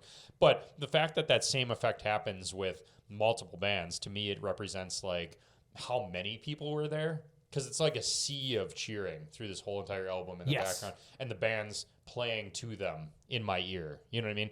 And the songs I'm referring to is Blind by Korn and them shouting, "Come on, Woodstock." Show Me What You Got by Limp Bizkit. At the end when he's like, "Who's Woodstock?" You know, and you can hear it echoing through the crowd. Like, Yes. it's fucking awesome. It really is. You know, like, even, Creed and Roadhouse Blues, you know, that's the one cover on here as far as, you know, on the first album, that, you know, like they're kind of introducing Robbie Krieger from The Doors and all that. Like, it's like they're associating with this big crowd that sounds larger than life on the album, especially on disc 1, because there's a lot more banter on disc 1.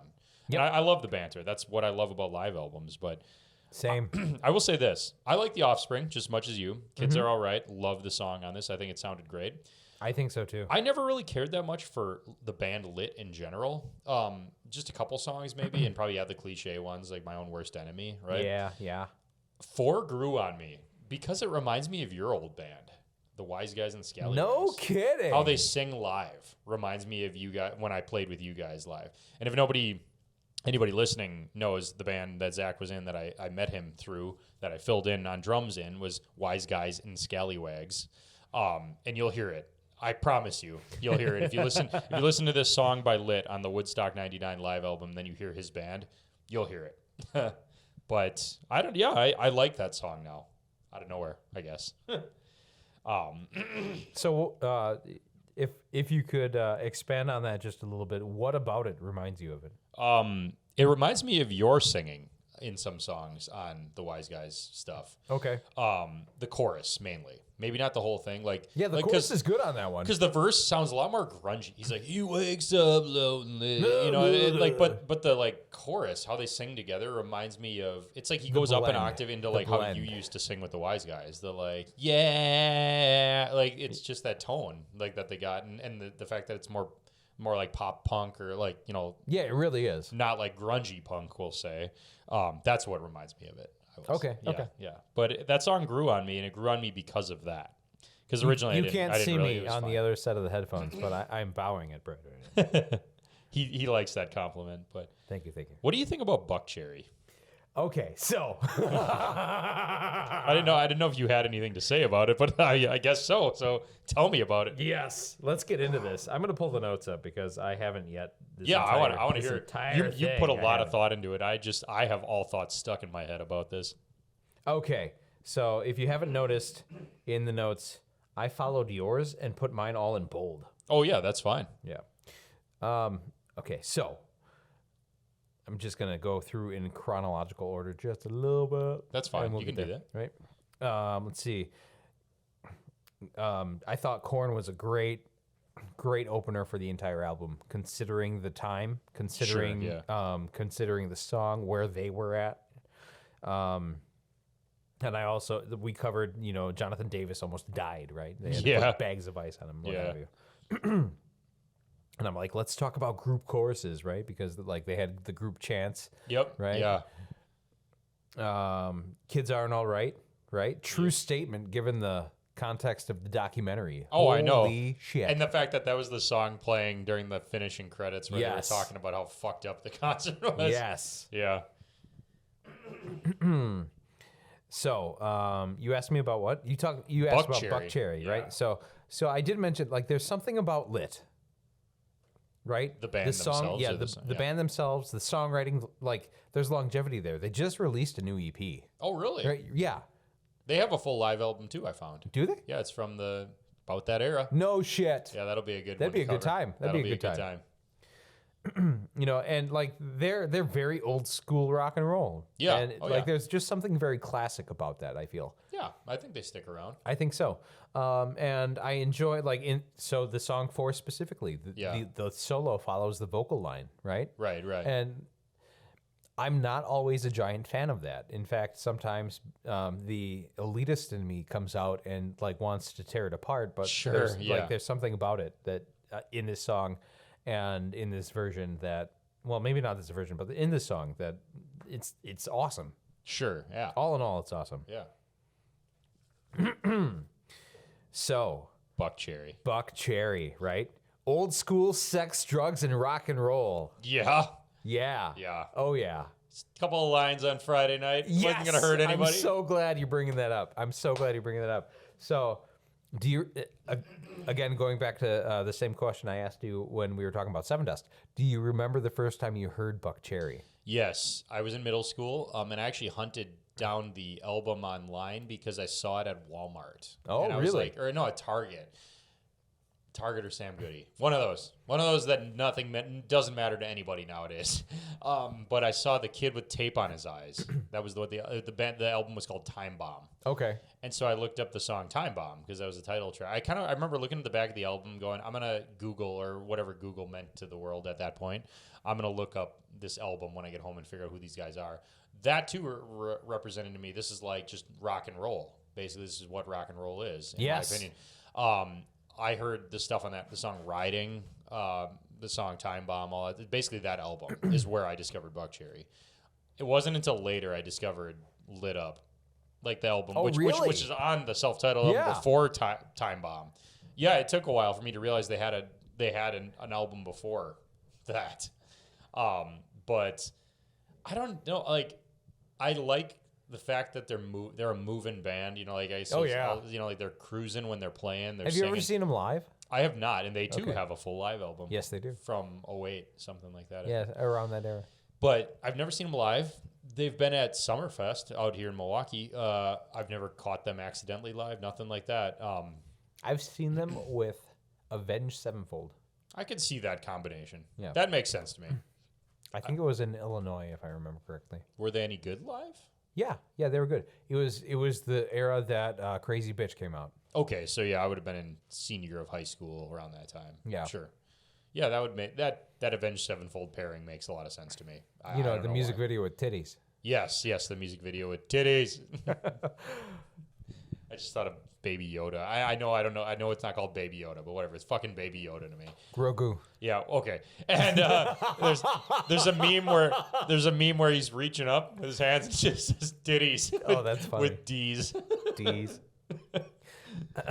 So I remember hearing the song on the radio and seeing, and that wasn't the vivid point, but finding out that my sister also really enjoyed that song. Like, we connected. Oh, yeah. We both the song just Lit really Up. loved, the song Lit Up. Like, Josh Todd.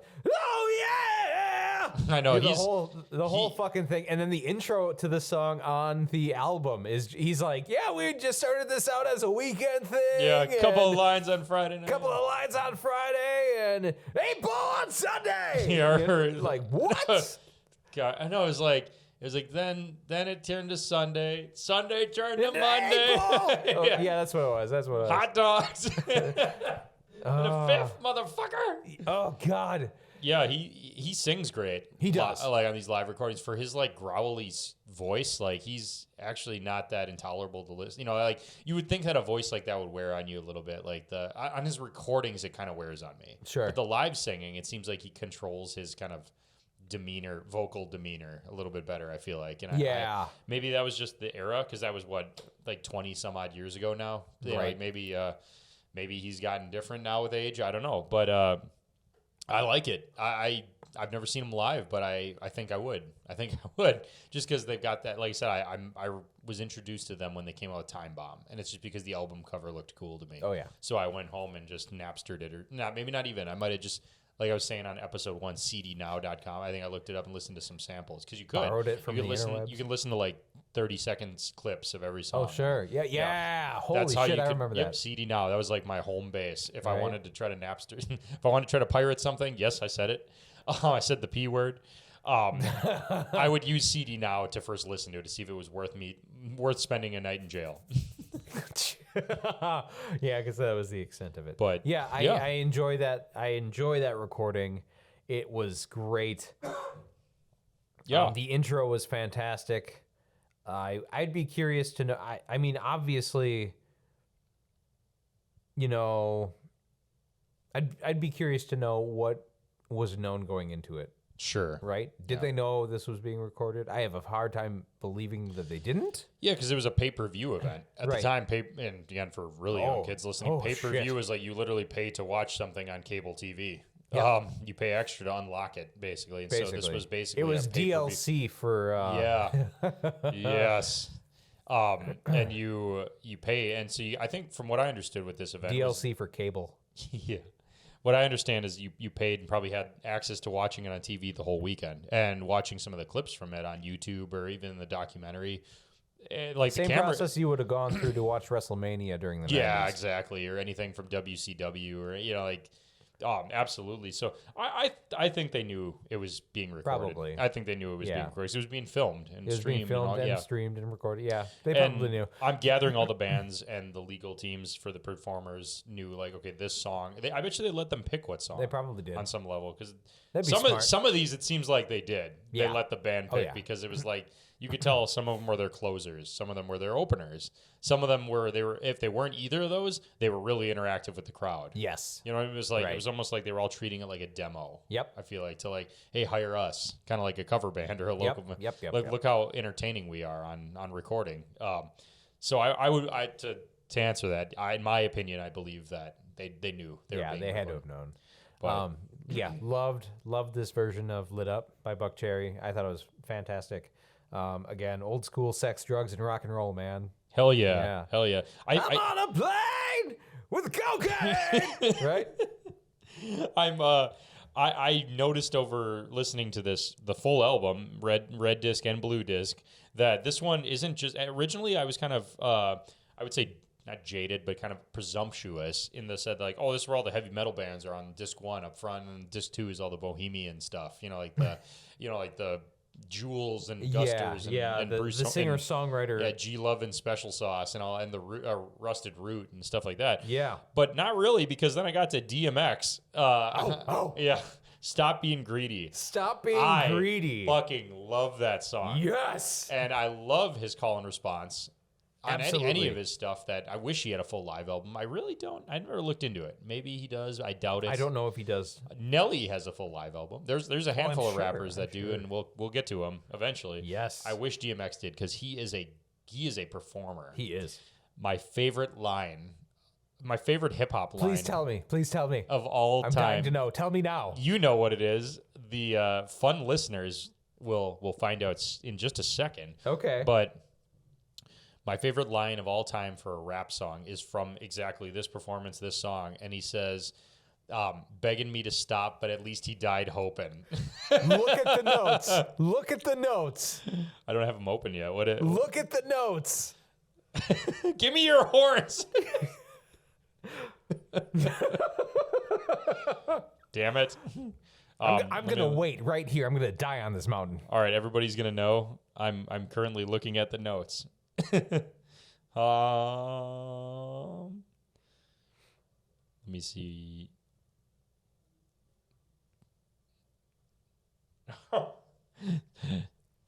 Jesus Christ, you had a lot of notes. Rough Riders are organs and strings and stops. Fuck around, I'ma bite you. Begging me to stop, at least he died hoping. Yeah. Yep. Yeah, I like the chorus. Fuck around and I'ma bite you. Oh, I love it. Oh. I mean, just and I'll tell you this. I discovered that song. It's the inflection. It's the inflection of his voice. Yeah, the fact that he goes up, because he's got that fuck growly. around, I'm gonna bite you. Yeah, he's got that like no tone to his voice. You know what I mean? But in this song, he does. He goes, yeah, exactly. He goes, "Fuck around, I'm gonna bite you." I discovered that song from this album. I didn't know it existed. No shit. Yep, I was under a rock. I love that. I was in 6th grade, and all my friends got into Party Up, or whatever the song is. Up in here, up in here. That's probably as far as they all took it. I don't even remember really liking that song, but I knew who DMX was, and I could identify him. He had a very identifiable voice. When I got this live album, I was like, oh man, now I have a live rap song on my collection too. And I was like, yeah. I'm like, I wasn't always the biggest follower of rap. I love playing drums to rap. It's just about my favorite thing to practice to, because it's so consistent and really kind of got this good rhythm to it always that is like a less boring metronome, let's say, to practice to. But DMX, I was always like, I don't hate him, but I didn't really seek it out. DMX to me is the heavy metal artist of the rap industry because of how his voice sounds and how aggressive his lyrics are and how he like really gets into it. And even watching him in the documentary, and the one guy really put it well.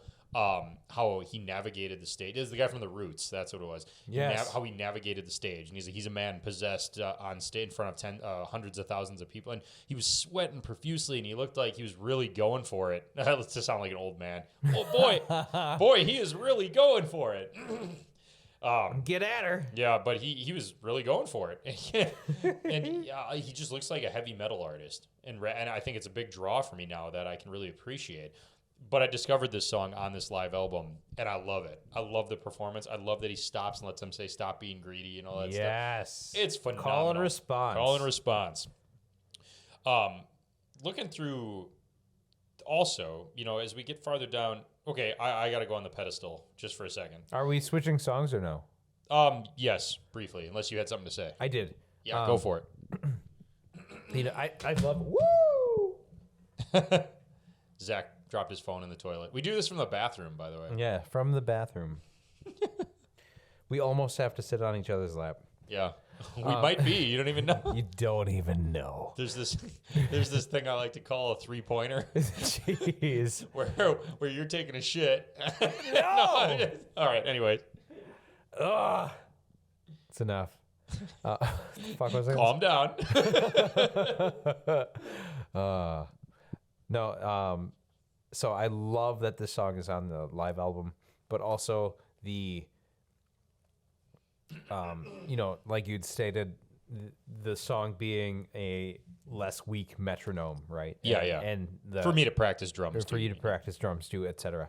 I love the strings in this song. I love the organ in this song, and I think, could be wrong, I think it's in a minor key, which is what really drives me to it. But like just the fact that it's there and that's what it's doing, and it really what really plays into this also is in tandem with the call and response. You've got the organ, you've got the strings, and then you've got the stop, because stop being greedy. And then it picks back up into keeps going, keeps going. Well, and it's all a track too that he's got playing. I think he's got a DJ with him, right? Yep, that allows him to do all that with the strings. And yeah, absolutely. And a big fan of what he was doing with the organ to even if it was just a track to lay down to, musically it's fantastic. Oh yeah, I agree, man. It's a short song. It's two something minutes long. It's really quick. Yep. I love that song. I love that recording. And I'm going to tell you this, because this is the pedestal I was going to get onto a little bit, because it's going to go into my personal favorite, at least on this disc. I don't know that I have a personal favorite on the whole album. I've got a few favorites. Go on. But my leading favorite right now on this disc. There's a lot of songs on this album that I am getting to a point where I'm refusing to listen to the original because I like the recording so much. Yeah. Which ones are those? Creeping Death.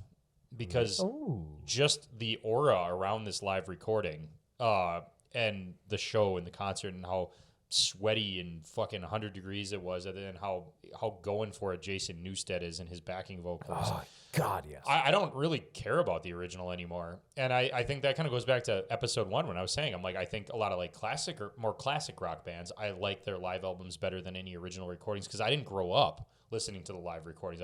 I wasn't born yet, in those original recordings, right? No. Out. So the live ones relate to me because they're they were captured at my time. Yes. So while Creeping Death, I believe, was on Ride the Lightning by Metallica. Yes.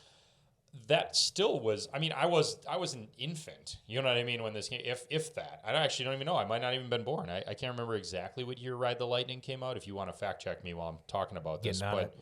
But I love the live recording of this because it's from an era that I remember, you know what I mean? And then the fact that S&M came out around this time too, you know what I mean? So it's like the way James Hetfield sounded and Jason Newsted was in the band, how they were playing together as a band at that time. 1984. Holy shit. I was wrong. I was not even slightly thought about. My parents were married for maybe 3 years at that point. But I don't want to hear the original anymore because the power behind this live one, and that's just, again, back to episode 1, the power behind live performance and live recordings of these performances are their own animal. And I think they stand alone as their own song a lot of times. That's maybe unpopular opinion for people like, I know my sister, if she listens, she doesn't like live recordings. And I think I addressed this in episode 1. She doesn't like live recordings. She likes it when bands play like the song. She's of course very much more math brain than I am. So I think that plays into it too. Her art side is very calculated. She's actually a phenomenal artist, my sister, illustrator. But she draws realism so well because she's so right brain, or it would be left brained. Yep. I think that's why she likes the studio recordings. I don't. I really don't. There's some songs aren't so great live. Having now received Woodstock 94's live album, there's a lot on there that I could say, the original is better. That sort of thing. Sure. Maybe it hasn't. Maybe the live ones haven't grown on me yet. Whenever we talk about that album, it'll be a while from now probably. But there's more on here that I like better than the original recording, and Creeping Death is straight up one of them. I love that recording. I love it way, way, way more than the original. And I wasn't born when the original came out, so this is plain and simple why. But I think outside of it being from my era, the power in that song, I've listened to it probably 1,000 times in the past month. It's easy. Like I work out to it. It's such a fucking powerful. The only thing I would change, I would say, about how it was performed, knowing it was getting recorded, maybe, is I like the first chorus with James Hetfield starting singing it and the crowd finishing it. I wish he would have did that again for the second chorus. I don't like the whole crowd singing the whole chorus because I like how James Hetfield sings in this era, on the S&M era, all that stuff. So I liked Jason Newsted's take on it too. Yes. That was great. And his backing vocals in general, he is a fucking monster. And I wish he really is. Yeah. He's a power fucking house. And Robert Trujillo, is that his name? Yeah.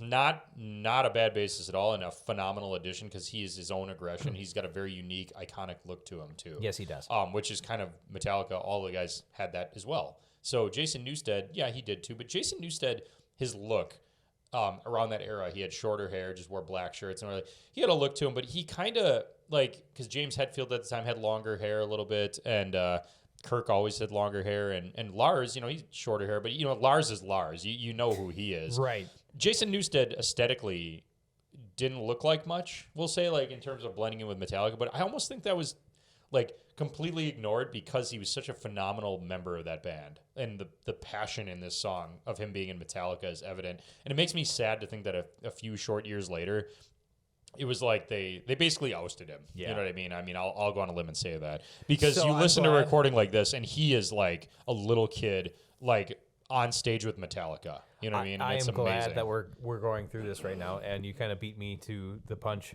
when it comes to that. As you'll see in the notes, I had I had a similar perspective where in the notes I put in there that Kirk Hammett now has a solo album. I don't know if it's released yet. Sure. But he's got a solo album, which is a big fucking deal for Metallica. I'll have to check that out. Big fucking deal. I didn't even know. Yeah. Yeah, I guess that is a big fucking deal, seeing as how they kicked a goddamn member out for having to want to do a side project. Yeah. Right. It's a big thing. I don't know. I mean, I know we're talking about documentaries, music, live music, the whole deal. Right. But, if you've ever seen Some Kind of Monster, you know what happened and you know what led to that. And, I mean, there's a lot of underlying reasons that they came to that conclusion, right, wrong, or indifferent. Yeah. But, realistically, man... to go back to some of the things that one of the things we say, where root cause analysis, right? Root cause analysis. Yeah. That really changed the trajectory of some things. And, it had an effect in different ways. And we could even go down the psychological rabbit hole again to go through the what ifs and, had Jason stayed, what the trajectory of the band really would have been at that point in time. Right, absolutely. Which wouldn't be the same as what we have now. Exactly. Right. Yeah. So I love that song. I mean, I love that recording way better than the original. Yes. Now the rest of everything's Zen, I Alone. It's interesting because, like I was saying, my first perspective is, the heavy metal bands are on here. DMX not being one of those because he's rap. Yep. Then you get down to you think about it though, even before that, it's you got Lit and Offspring. Those are not heavy metal bands, you know what I mean, or hard rock bands necessarily. They're more punk, pop punk. Yep. Rock and regular alternative, we'll say. The same goes for Bush with Everything Zen. That song grew on me from this album too because I wasn't a big Bush fan. I was gonna be just fine until you fucking looked at me. Jesus Christ. What are you thinking about? Bush. President Bush. And the first family, really. The band? What's on your mind? Bush. President Bush, really. And the first family. No, they were all right in that, and same with live.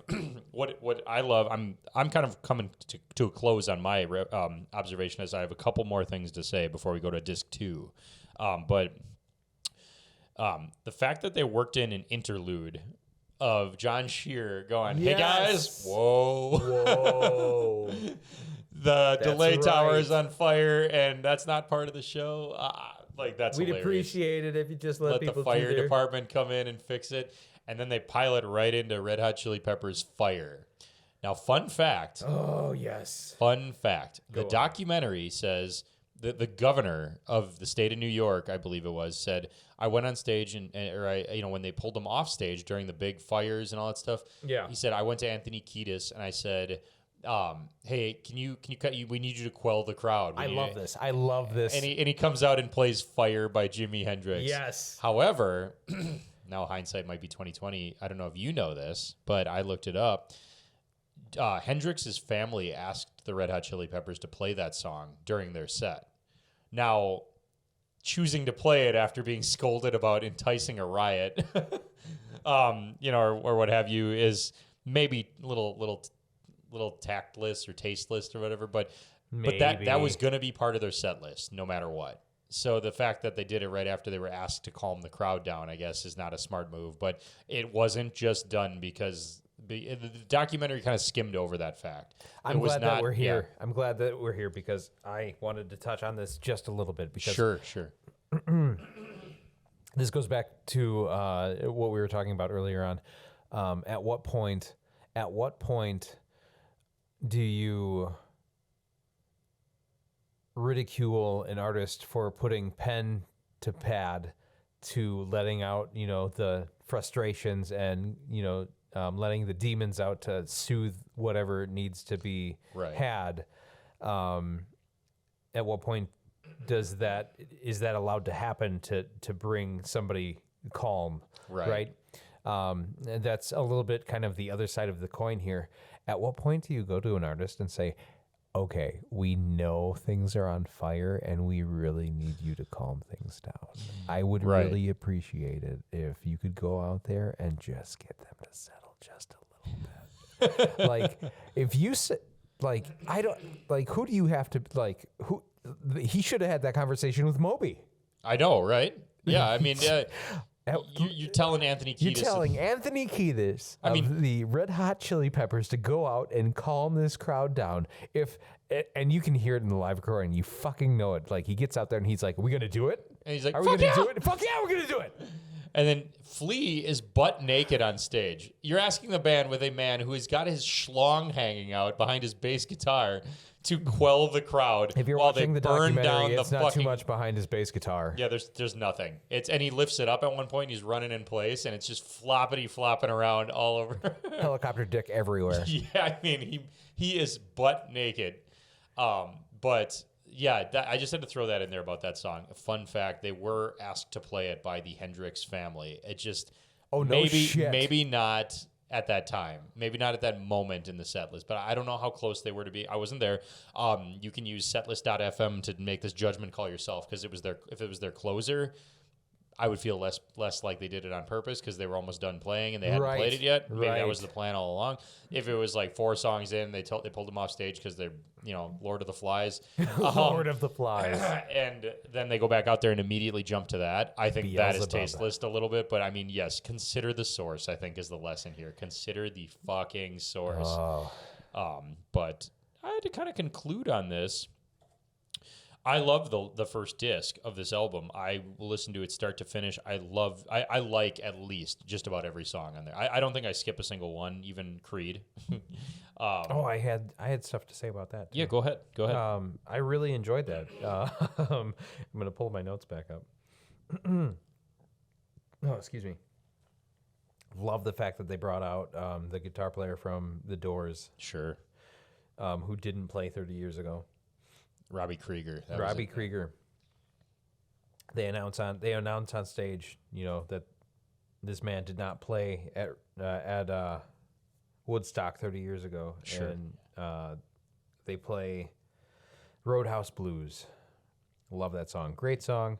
I wanted to talk about Mark Tremonti a little bit. Yeah, go ahead. He's a powerhouse, man. Like, is he the guitarist of Creed? He's the guitarist of Creed, right? No matter to whatever capacity that he was a writing force in that band, to whatever they became. Sure. He's also the writer for the band Tremonti. Yeah. And then a writer in We Can Still Hear Ourselves, so maybe we're good. Am I canceling? Hold on a second.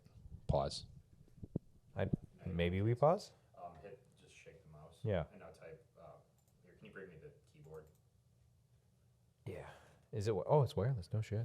Sweet. Just a second. See if we're still recording. We'll have to listen back to this. Yep. Yeah, it didn't go to sleep. It just kept going? Put it for 3 hours, so we must have not shook the mouse in time. Oh. So we're going to sleep. Okay, you can resume. Yes. What was I talking about now? Tremonti. Oh, Tremonti. Yeah, Mark Tremonti's the guitar player for Creed, and to whatever capacity he contributed to their foundation. Yeah. He went on to, for those who already know the history of Alter Bridge, it's basically Creed without Scott Stapp. Right. Yeah. Right. They hire Miles Kennedy. And long story short, they have a great history together. And then Mark Tremonti also went on to create his own band called Tremonti. Yes, yeah. Which he also does the singing for that band as well. Right. So I just wanted to note how much of masterpiece Mark Tremonti is in terms of a guitar player and songwriter. I've heard that a lot, and I'm not a guitar player at all. So, I mean, I've heard that he's excellent. Yeah. And I do like Alter Bridge. There is a great live album they have that's got an orchestra with them. I forget what era it came out. We can definitely hit on it. We should. But it is very good. But the Roadhouse Blues, getting back to the Doors cover, I thought that was a great rendition. I thought it was a fantastic time to play that. In terms of timing, in terms of the song in general, the performance, everything was fantastic. And I went on to put in the notes some great driving advice. And also, what was it? I put in there day drinking with the Lizard King. Drinking with... Yeah, day drinking with the Lizard King, right? I woke up and I got myself a beer. Right? You can't drink all day if you don't start in the morning. I'll tell you what. Oh, my God. That's beautiful. Yep. So, and I have to just throw in there before we conclude on this part of the episode. In the documentary, they were kind of, it was almost like the unraveling of this concert down to the final day, when Creed played on before the Red Hot. Yeah. And one of the guys talking, it was humorous. He's like, then Creed comes out and brings out this guy from the Doors, that haven't been around for 30 years, and he's like, I mean, Creed barely means anything to these people.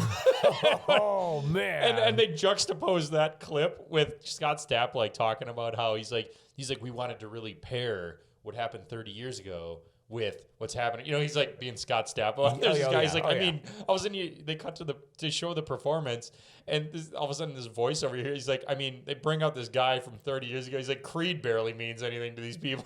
Yeah, they don't know who the fuck this guy is. With arms wide open. Oh, yeah. But overall, the disc 1, the red disc of Woodstock 99, I always loved that one. But let's play some music for you all first, do a little jam, and then we'll dive into disc 2 of Woodstock 99 here on Fuck It, We'll Do It Live.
All armed and dangerous. Damn it. I was I came right under you. stolen. Yeah, I jumped in right beneath that and pulled that rug under you and watched you tumble down the stairs Son like Mickey, of a bitch. like Mickey Mouse in an old timey cartoon. Boink, burnt, boink. Oh boy. Oh boy. Welcome back, folks. I hope you've been enjoying our music and our ramblings about Woodstock 99, the live album, the actual concert, if the shit show of a documentary, all that good stuff. The wonderful part about this live album is that it's got 2 discs. 2 discs. Yeah. So you obviously, Zach, liked the first one a lot. I did. I liked the first one a lot. There's a lot of notes I took regarding the first disc. But blue disc. But blue disc, right? Yeah, loved the first disc. There's so many just, again, a moment in time, right? Like we're talking 1999. Some of those bands had just been like picked up and or discovered or hadn't even released their first album yet. Yep, absolutely. So then when I got this album and this was years, I got it years before the documentary and all this stuff and all the actual like poo-pooing of Woodstock 99 came out. As of, that was last year, so that was 2021. As the time of this recording is 2022. But I, put all of it on my iPod at the time and now still on my iPhone and my Mac. But I didn't give that much of a listen to disc 2 at first, right? Because I recognized some of the bands, Dave Matthews Band, Everlast, Everclear. Yes, on that too, yeah. Everclear. Even Guster, I was a friend of mine in college who was really obsessed with that band. And a lot of the other ones, but I didn't really give it too close of a listen to. And when I did the very first time all those years ago, I was not, I was so hung up on, oh man, they had, like you said, Moment in Time on disc 1 on the red disc. It's so many good bands like Buckcherry and Godsmack and Sevendust. Recording of Bitch. Look at the fucking rainbow. Yeah, that all overshadowed my looking into disc 2, like I now have recently for this podcast. But looking back at it now, listening to it again, holy cow, there's a lot I love about it. Oh, yeah. And I'm sure you do as well. But what the one main thing I noticed right off the bat, and I'm sure you can agree a little bit, is that they clearly did, when they produced this live album, and now also knowing that I did the research into who played on what day and what stage and all that stuff, none of this is in the order that's in disc 1 or disc 2, but they kind of put all the bands that were in their heyday on disc 1, which happened to be a lot of heavy metal and obviously DMX and also the band live. Yeah, all that stuff. And then disc 2 seemed to be this real bohemian, almost like singer-songwriter, but also like trumping of all the like Mobies of the world going, Woodstock 99 was just army-based rock 99. I'm like, that second disc really just obliterates that opinion. It really does. It certainly isn't just, army-based rock 99 featuring Limp Bizkit, as we now come to know, which I can't wait to do their live album that I have to get to you. Oh, because it's during hot dog flavored water era. It's like 01. This is not gonna hit. This will not hit the mark. But you remember when I sent you that voice message regarding like imagining the elevator pitch to that album name and what they got going? Chocolate starfish in the hot dog flavored water. Yeah, it's just not good. No. Despite the fact that I do enjoy myself some Limp Bizkit, Yeah. But yeah, that disc number 2, very bohemian, very singer-songwriter. That's a good way to put it. And now listening to it as an older adult, I am quite honestly impressed with it. And I'm going to pull out the set list too, as we start going through this here. Good. But yeah, I'm more impressed with it than I thought I would have been. So I know we established kind of each of our favorite songs on the whole album, disc 1 and 2. You liked Sevendust's Bitch, and I liked Creeping Death the most, which doesn't say much about my enjoyment or your enjoyment for disc 2, I guess. But what would be like your favorite song off of disc 2 before we kind of diagnose it a little bit? Oh, my favorite song off of disc 2. Actually, what you should do is run down the list. Sure. So we kick it off with Dave Matthews Band's Trippin' Billies. Yep. Then Rock This Town by Brian Setzer Orchestra, which is right. I think the second cover on this album, the only other cover on this album, I believe, because the first first disc is Creed's Roadhouse Blues. That's their right. cover. Yep. And on this disc, like Brian Setzer I thought it was Stray Cats. He was a part of the Stray Cats. Oh, he was? Yes. I didn't actually know that. Yes, he was a part of the Stray Cats. Well, you learn something every day, don't you? Yeah. He had. So what was the name of that band? So then it's not a cover. Nope, it's not a cover. Brian Setzer Orchestra. Yep. Okay. So he had that band, and I heard rumor. I don't know how. Oh, why is that happening? That's all right. Weird. Didn't record it. Oh, that's true. Zach had a robot fart again, just like robot episode farts. 1 or 2, I think. Yeah. So Brian Setzer had the Brian Setzer Orchestra after the Stray Cats, and he may have had other projects too, but I heard that they were getting together again. Really? Possibly. I don't know. You'd have to fact check, to be honest with you. I thought I had heard that. I haven't heard anything since, and also I don't know if all the members are alive even. That's true. I mean, we're talking a while ago. It was the 80s. Yeah, I guess, but that's starting to get a little bit of a while ago. I was born in the 80s. Watch it. As were you. So I guess we're getting there. But so yeah, that rocked this town. Down So Long by Jewel.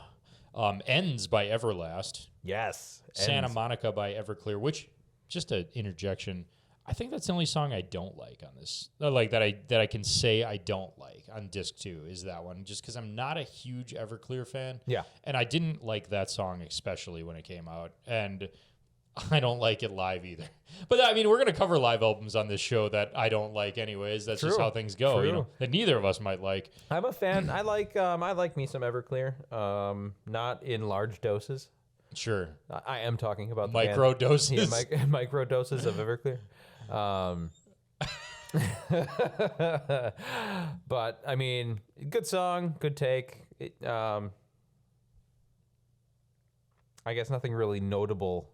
And that kind of brings me to disc 2, right? Yeah.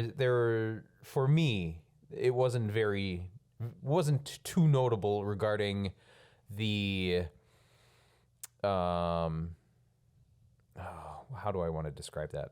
Not really the artist, but the songs they picked by them, maybe? Not necessarily the songs that were picked, but the experience that the album gave you, right? Sure. I felt that in disc 2, and maybe I'm wrong, I just really felt that disc 1 was such an experience to listen to regarding all the events happening in time. Right, yeah. Like, look at the fucking rainbow. And like, you've got you mean all the banter, yeah. All the banter. You've got DMX's call and response. Yeah. You've got just a number of things. And maybe it's because that was the hard rock portion of it, too.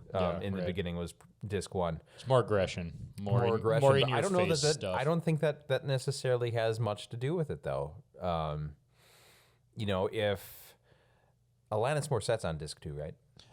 Yes, she is. Yeah, she's got So Pure. That's the song. You're right. There's Alanis Morissette. There's Jewel. So, I mean, if for some reason, say they picked a different song by Alanis Morissette that the entire crowd knew, that would that would prompt some sort of either call and response or sing along. Yeah, it would, and I'm sure there are people out there that don't like that kind of thing, which is fine.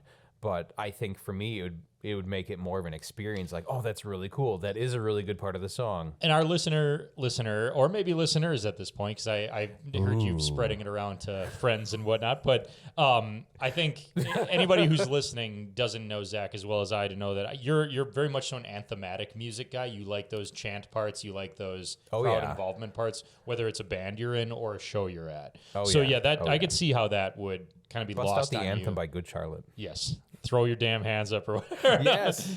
No, it's just throw your hands up. I don't know, what was throw your damn hands up? I'm trying to remember it. Oh my God. That was right at the tip of my tongue. I'm like, throw your damn hands up. I don't know. But yeah, this is the anthem, throw your hands up. Yeah. So I could see how that's lost on you in this. What I picture in my head, if this was hypothetically an album where on, I don't know if I would say like one solid stage, these bands played one after the other, it would be like the proverbial, or would you say romanticized, as that mustache man said, Woodstock that everybody pictures where it's just jam bands and people tripping out and like blissing out to Dave Matthews and whatever. It's like there isn't really call and response in that kind of crowd. No. Nor is it in... And that's the thing, is in that setting, there's really not a whole lot, right? Right. Jamiroquai is not going to get a standing ovation for... I forget what song he played, but I mean, Oh, Black Capricorn Black Day. Capricorn. Yeah. Yeah, you're right. Yes. I mean, good stuff. Loved. I mean, again, a moment in time. Jamiroquai. I vividly remember the first time I saw the music video for Virtual Insanity. Oh, sure. Yeah. Right. And it had just a massive impact on me. I mean, again, a great song, but just the visual stimulation of watching the video and going, what in the hell is really going on here? What the hell is this guy all about in his fucking chicken hat he's got on? And I remember there was a point, and it was just that one song in the video that I really loved, and I never bought any of his albums, and I Sure, haven't gone extensively down a Jamiroquai rabbit hole, but I remember, like, I must have liked it so much that my grandma at one point in time had told me that it was, like, on a late show. She's like, oh, yeah, Jamiroquai's on. Your grandma's like, oh, I love this guy. I love this fella. Okay, I think you've stared at her breasts long enough, so just move along. So, and again, and it was around that time. So, yeah, I mean, so we have kind of continue the list here to give you ideas here. We have Sheryl Crow, If It Makes You Happy. Elvis Costello. I really like that song. I do too. I don't okay, I'm gonna agree with you there. I like that song. I like it live. Yes. There's something about it. I remember hearing it as a kid in the 90s. Didn't really pick up on it, I guess. It's not like I hated it. I didn't hate much music as a kid, actually, now that I think about it. When I was just getting into learning about what bands are and stuff, I didn't dislike much of anything. Some people's elitists stay dormant for a very long time. I guess. Maybe I am that. I don't even know if I'm elitist now. I don't think so. If some of the people saw what I listen to while I work on the daily basis, they'd probably be like, what? Are you out of your fucking mind? You out of your gourd? But I like that song. I agree with you. What makes you like that one? Is it the live recording? I don't know that it's. No, the live recording was great, actually, and I think that's got something to do with it. Maybe not everything to do with it, because again, for myself, it holds like a nostalgia, The 90s nostalgia. Yeah, 90s nostalgia effect. Side note about 90s nostalgia, younger generations coming up are taking on the 90s nostalgia in terms of they're starting to wear scrunchies and oversized sweatshirts and stuff like that. Late 80s, early 90s. But I think they need to understand, if they're listening to this podcast, us millennials have nostalgia in the 90s because we lived them. Yeah. There's a little bit of a difference there. So when we say 90s nostalgia, just know that we're talking from a perspective of watching Legends of the Hidden Temple. We were there. Yeah, we experienced it. We experienced a life where you could get on an airplane without having your penis scanned in a digital scanner, and stuff like that. But yeah, maybe the song itself. I like that it's live. Honestly, that's the draw. That's how I kind of explained in, I think, episode 1. I'm like, a lot of times I just or even when we were talking about disc 1, and I was talking about Creeping Death, sometimes I just only like the live version of stuff. You know what I mean? That's just the way it is. So, yeah, we got that. Then we got Elvis Costello, which he does that. It's like an acoustic song, Allison. He doesn't have a band playing with him for it. But, yeah, Alanis Morissette, Jamiroquai. I have a story about Elvis Costello. Oh, really? Yeah. I don't really listen to him, so I don't either. What about him? So, again, going back to the fantastic musical depth and reference of the ongoing history of new music with Alan Cross. Oh, yes, yes. I caught this in one of his podcasts. There was a band that was hired for Elvis Costello's, I want to say it was his second album. Okay. Right? It was before he was really solidified. Yeah, yeah. Hired a band. And they were already kind of a group, and then they went back to do their thing. And I think it was shortly thereafter is when Elvis Costello started to take off. Sure. Well, that band that he hired went on to be Huey Lewis and the News. Oh, no kidding. Yeah. That's pretty cool. Yeah. Yeah, I love just Easter egg facts like that. Sure, sure. I got one for you. I'll save it for the end. Okay. It's not a band that was at Woodstock 99, of course, but it's a fun fact about a classic rock band, we'll say. Ooh, fun. And they've got quite a good live album that I look forward to doing one day, but it's kind of a long one, so it would be... it's a long album. It's in the 20s of songs, 20, 25, 26 songs on it or something. Sweet. But it's good, and their songs aren't short either, so it's going to be an adventure when you do that one. But yeah, we got a guy like Elvis Costello on this album, and then we get down to the kind of more obscure, I would say, G Love and Special Sauce. Like, don't get me wrong, I've heard of these bands, I know what they are. I've obviously had this album for quite a while, and I've listened to them and have familiarized myself with the likes of The Roots, which is Jimmy Fallon's band. But yeah, we got that Guster Airport song. I know.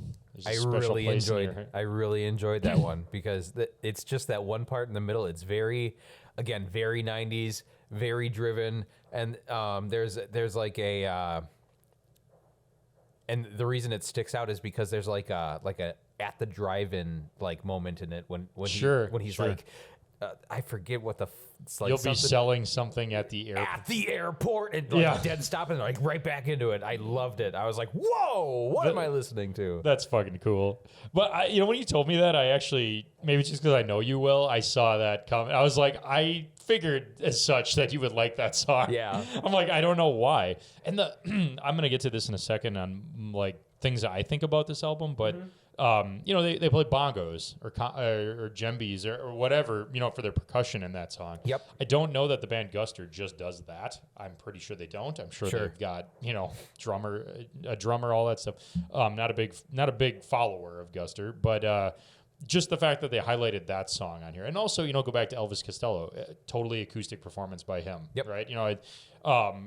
It's very dynamic second album. Then we get down to Rusted Root. I never really knew who they were till this album. Yeah. But finally, you got Bruce Hornsby closes the whole thing with Resting Place. That's right. Right. And wasn't he a friend of the...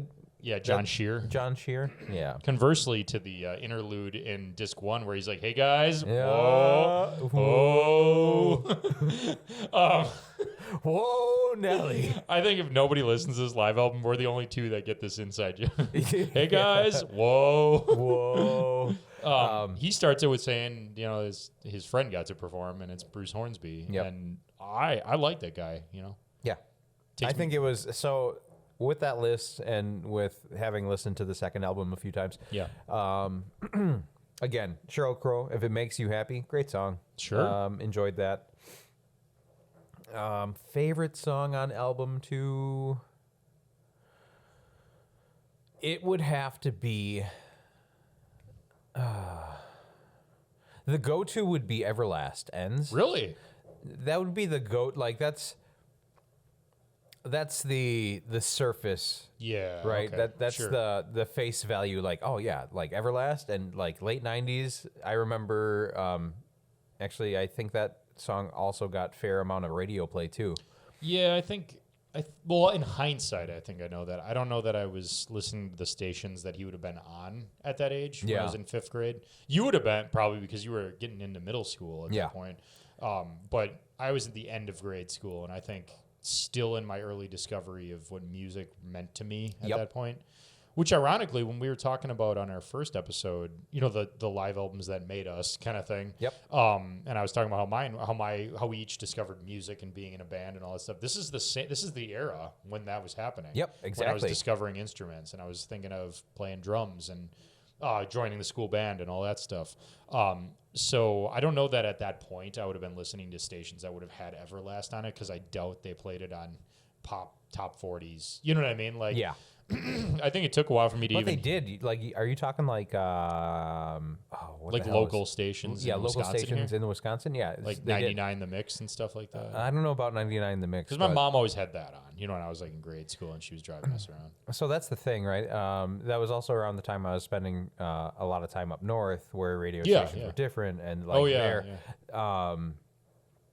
and I remember, doing farm shit, and the radio station my grandpa had on, he would generally listen to country mostly. Yeah. And there was don't tell anybody, but there's actually a couple of country songs I enjoy.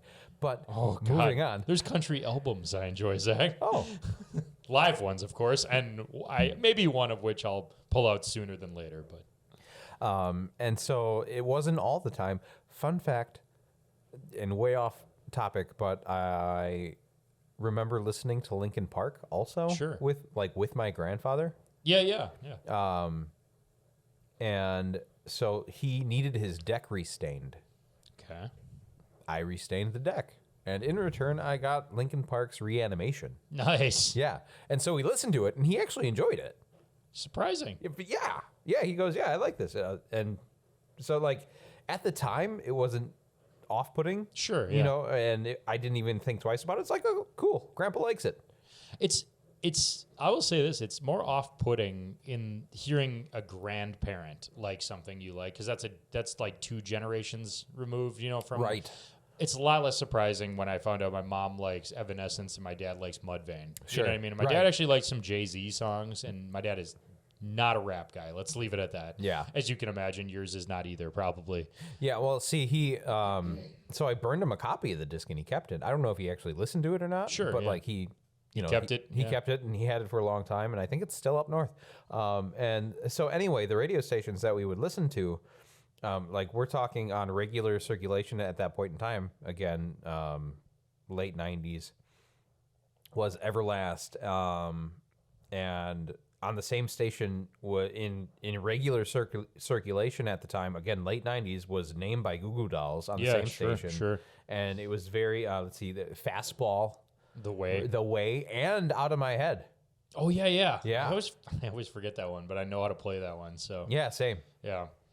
So yeah, I my first foray into Everlast was, remember when MTV would play commercials of albums that were coming out?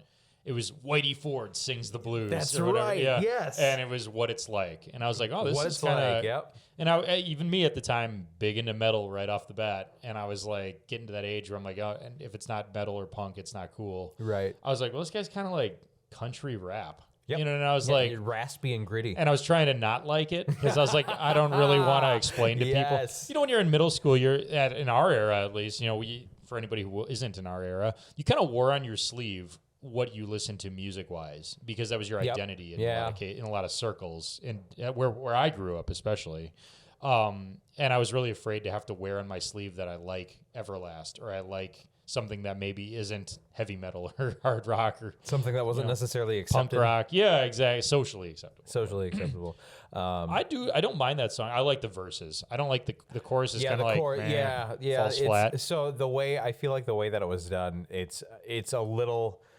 I feel like it misses the mark because of the chorus. Now, if he's got other songs that I like that I wish they would have picked for that. I remember the first time I heard Black Jesus. Oh yeah.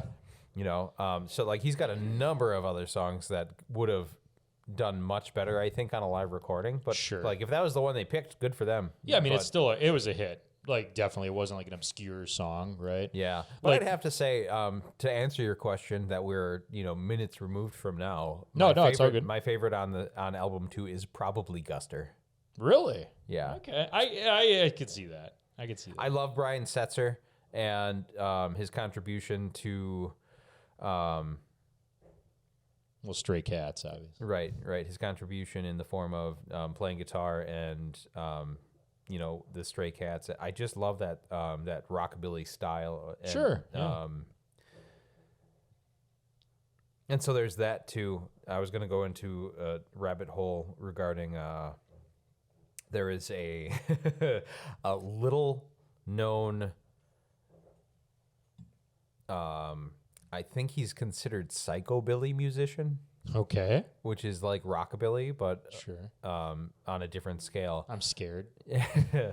It was, I think his name was like Captain Clegg and something or another, and Rob Zombie produced his album. Oh, I could see that. Yeah. He's really big into that kind of stuff. I can tell. Yeah, and it almost looked like I had the album cover and everything, and it almost looked like he had did the album art for him too. Sure. Probably. Classic Rob Zombie look. Right? Yeah.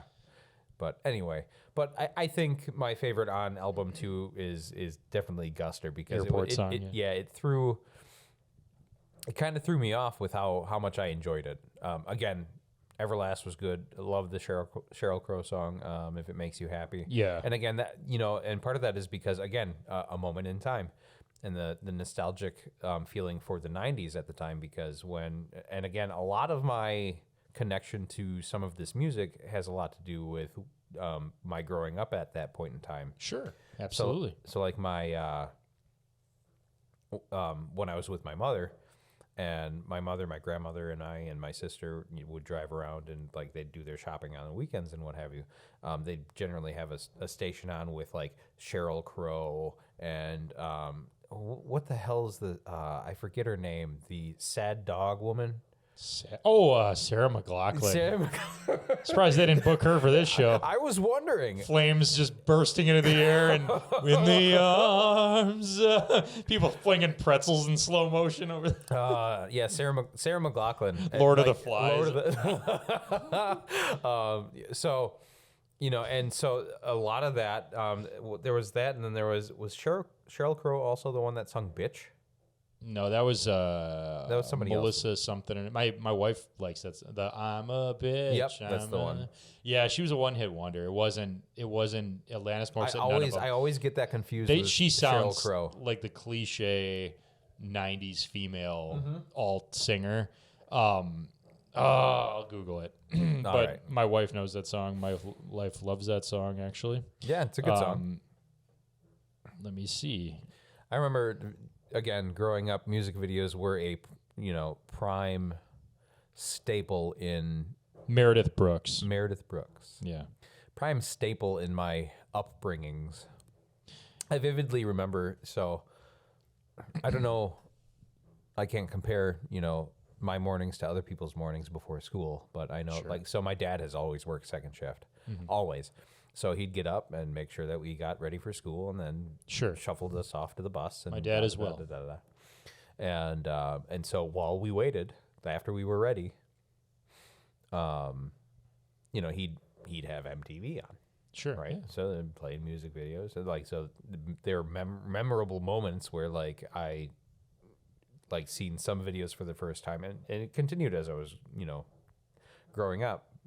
Considering Jamiroquai in his video, but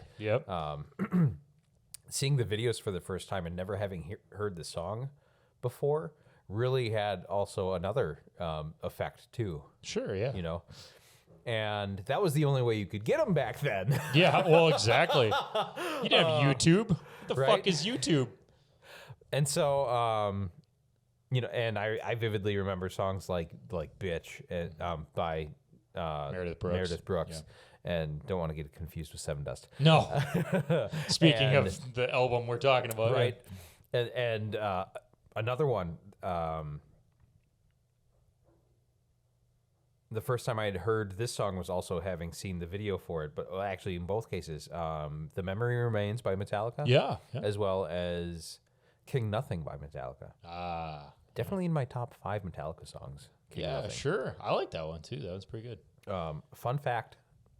Before we move on, that song was apparently, from my interpretation of the interviews that I'd caught, written about Axl Rose and Guns N' Roses after their debauchery in terms of a failed tour. When going back to talking about disc 1 and how the crowd reacts and how it's not necessarily the musician's responsibility to tame the crowd or their fault for the crowd's reaction. When I believe I referenced when they toured to begin with, and there were riots that broke out, chairs on fire, and you were talking about that. Yeah. And so if you go back with that in mind and look at the lyrics for King Nothing, it's fantastic. Oh, shit. Yeah. I'm going to have to dig into that. That's some fun facts. See, you got the fun facts I don't know.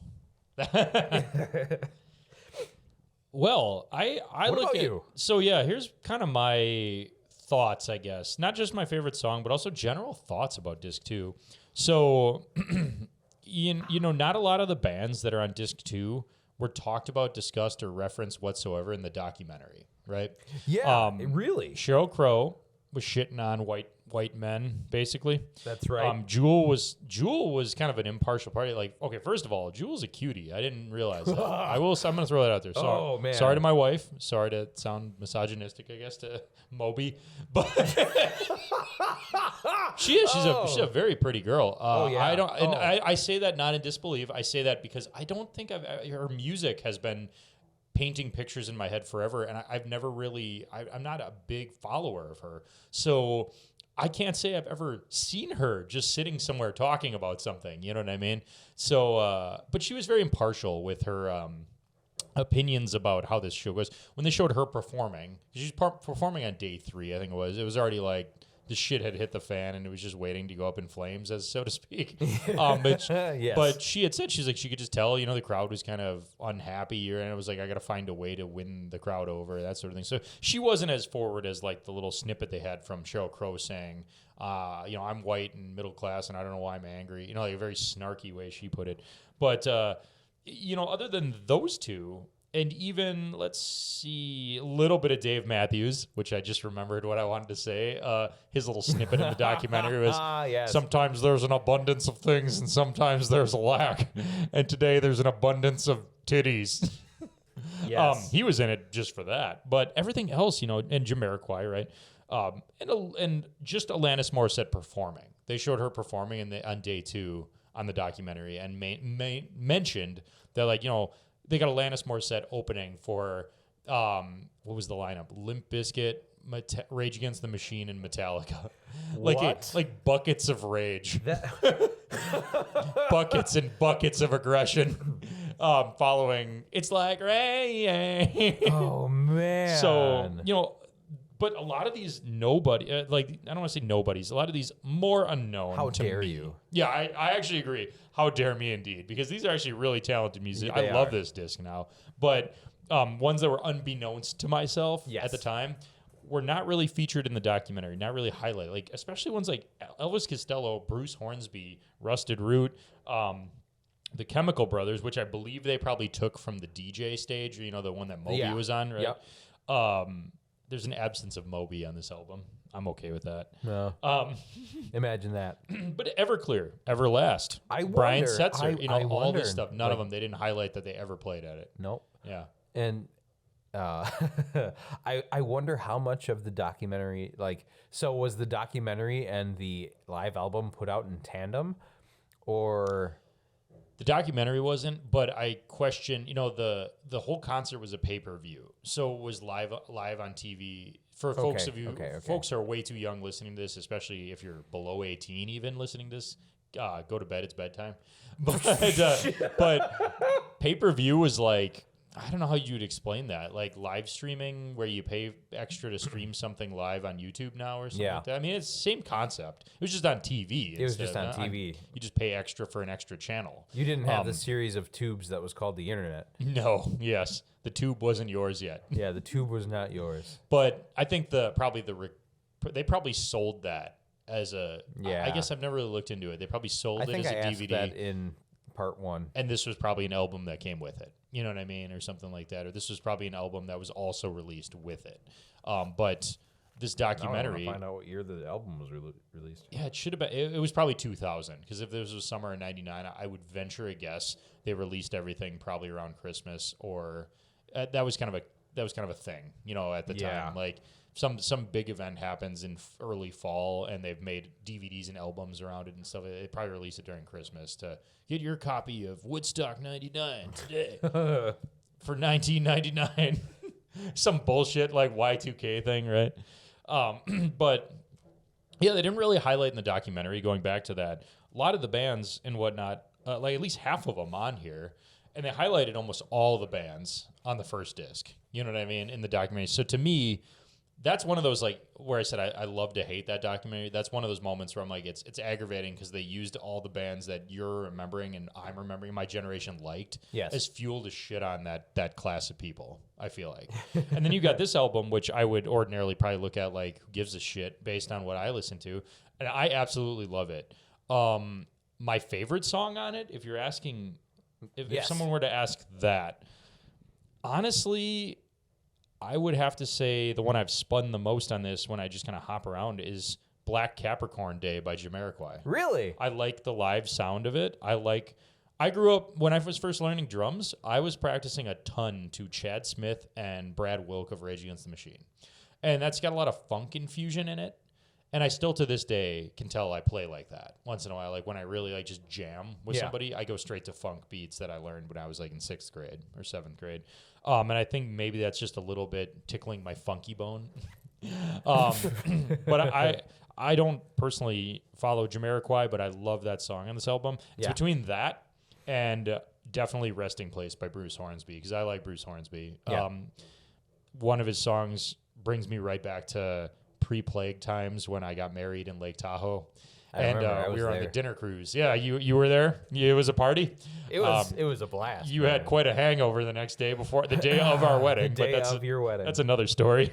I only had one drink. It was the altitude. Oh yeah, dude, it was. I promise you that. I don't doubt you for a second. But no, that brings me, his singing and his band and how they perform brings me right back to the dinner cruise that I went on. So in talking about nostalgia, yeah, that guy's, no matter what song it is by him, takes me back a little bit to my night before my wedding on the dinner cruise with you and my family and all that stuff. But I like the live performance of it. The reason, and the reason I have mad respect for this album is this disc 2, the blue disc, is as a drummer, the drumming is phenomenal on some of these songs. I know Carter Beauford and Dave Matthews is a incredible gospel and rock and all kinds of stuff drummer. But even there's a solo in Rock This Town, the drum solo, unbelievably, is a blast. Bruce Hornsby's drummer is throwing down double kicks. Like it's the production of a lot of the drummers in a lot of these bands and entertainers. Like it's just awesome. Fun fact. Yeah, go ahead. I did look it up. Woodstock 99 live album was released in October. Really? So before 2000? Before 2000. It was released in October of 99. Did it come with anything else? Did you see anything like that? Was it a DVD? Are you talking like a Christmas special? No. More like, did they actually release the pay-per-view on a thing that, like snippets of it that you could actually buy as a DVD or a VHS or something like that at the time? Let's see. I don't know. Like, because it was pretty raunchy. Like, because it was a pay-per-view, and that's why. And I was thinking about this too. Side note, because maybe it reminded me because Jamiroquai has one of my favorites on this, and he also thought that the cameraman was too obsessed with bosom. But I think that they did a good job in the documentary comparing the event, the filming of this event, by cameramen for pay-per-view, cameramen and women for pay-per-view, as being comparable to Girls Gone Wild. Because I think at the time, in the late 90s, for those of you who did not live it, pay-per-view was always like no holds barred. Yeah. Like you could do whatever you wanted because people have to pay to see it. So there's swearing, there's nudity, there's whatever, So I think that the reason Woodstock 99 got so raunchy is because of that. Everybody going there knew culture. This was going to be a pay-per-view event. Right. And that was what pay-per-view meant back then. It was almost like Skinamax. You know what I mean? And it was like, so I think it was inflamed by that because they didn't do that for 94. So in 99, when they had a pay-per-view event around this. Yeah, I just, thinking about that while we were jamming our last song, I was thinking about that even when I was doing the research for all this. I'm like, that had to be part of the culture that built up. It wasn't the music. It wasn't the fact that there was heavy metal bands. It wasn't the fact that, early 20s, mid 20s white guys are horny all the time, like that older guy said. Jesus Christ. I mean, that definitely doesn't help, but I think that there was just a confluence of all kinds of crap. But I think that this, to me, comparing the album, the disc 2 at least of the album to the documentary, actually kind of brings me to this thought that Disc 2 is like the redemption because they throw everyone in Disc 1 under the bus. Like Rage Against the Machine, Limp Bizkit, Korn. They threw all these bands under the bus in the documentary like this is crap. But then Disc 2 is just a whole bunch of bohemian, kind of stuff that is a little bit, they're like the Puritans, we'll say, of Woodstock 99, like Jewel and Sheryl Crow and, let's say even Jamiroquai, maybe even Dave Matthews Band. These are the lighthearted side. This is the bohemian side of Woodstock 99. And it's almost like they stuck all this on one disc to kind of counterbalance the fact that, okay, we got all this hard-hitting stuff because that was what was popular then. But look at all this excellent stuff that you don't want to miss also, right? Okay. But other than my favorites, like I said, the drumming, dude. I'm even your song by Guster, Airport. Just the fact that they did it on bongos, djembes. It's amazing. And like Jewel has a drummer going with her. It's not Who Will Save Your Soul or even what was her one that was straight up almost no her big hit was Dreams, or it was like Dreams Last for So. Oh, Yeah. You Were Meant for Me. You Were That Meant was for Me, yeah. that's what it No was. drums in that. They didn't pick any of those songs from her. They picked one that has a like jazzy, funky drum beat to it. And I thought that was pretty awesome. It's pretty solid, yeah. Yeah, so I like the second album, almost for that. And then when you're mixing in like bands like G Love and Special Sauce and Chemical Brothers, that's more of like I would say dub. I don't know. It wasn't dub. It's more like I guess just beatboxing kind of, DJ. Like they're a DJ. They're like a hip hop. Whatever. I'm doing bad at this part. Look up the Chemical Brothers and formulate your own opinion. But it's a very percussive genre. Yes, very. Right. And I will say that while I was looking into some of the details regarding the release, that it stated that it's got one track from each of the 32 performers that did perform there. But there were so many more, like Muse, Which is why Willie Nelson. Which is why I mentioned that is like it sounds like they were trying to say that there's a track from everybody, but then again, like we're talking like Muse back pre-2000, like nobody knows who the hell they are, Right? You know what I mean? So like I'm sure a lot of it has to do with status at the time. I'm sure Muse was probably good, right? But how many recordings of are you familiar with what's the name of that track? Oh, come on. By Muse, you're talking, right? Work, brain, work. No. I was going to offer a comparison. And I'm just going to look it up now because that's who I am. And that's what I care about. Well, yeah, Zelensky Auto Parts. Yeah. Sorry. Right? It was Zelensky? Speaking of the 90s. Yes. I used to grab bear claws 2 at a time. And I get them lodged right in this region here. Oh, beautiful. I just barfed on an anthill. Yeah. But that's interesting that you bring up that this disc, because I'm starting to move towards even the conclusion of this, right? Like what do we all think of the whole album as a whole? What do we all think of that stuff? But to start that part of this conversation, the fact that you brought up that the advertisement or the kind of go-to, draw is that, hey, they're all one song from all the performance. It's like, well, maybe they meant the top known performers of the time, but they're not going to say that. No, they're not going to say that, and I'm sure that's how they were. I'm sure that was done on purpose too. And the track I was thinking about, I was going to compare it to Avenged Sevenfold. Oh, okay. Right. Okay, go ahead. Like how many recordings are there of the song "To End the Rapture"? Oh, sure. Yeah. You know what I mean? Right. And again, if you know the song and are familiar with it, it's like it's a great song and it's very short and like really powerful, like in the moment. But sure, I don't know that that's something that they would play, now. Yeah. But at that point in time in their career, like how many recordings that aren't bootleg did they have back then? I see what you're saying. Yeah, definitely. And because and even so, like what I was just saying, they can't say it like, oh, here's the topic, because you're telling me George Clinton and the P-Funk All-Stars that have been around since well before the 90s were not popular enough to make it onto this album, and they certainly performed. They did not miss it. You know what I mean? Imagine they played a couple times actually, or Wyclef Jean, and stuff, imagine, say, 20 years in the future, and hypothetically, we're headlining a festival, and they advertised that we're playing, and completely overlook the fact that Tool is playing with us. Right. Like, again, hypothetical, but like Tool's opening, and there's no mention of that anywhere. Right. You know what I mean? Right. Exactly. So on the whole, Preparation H feels lovely.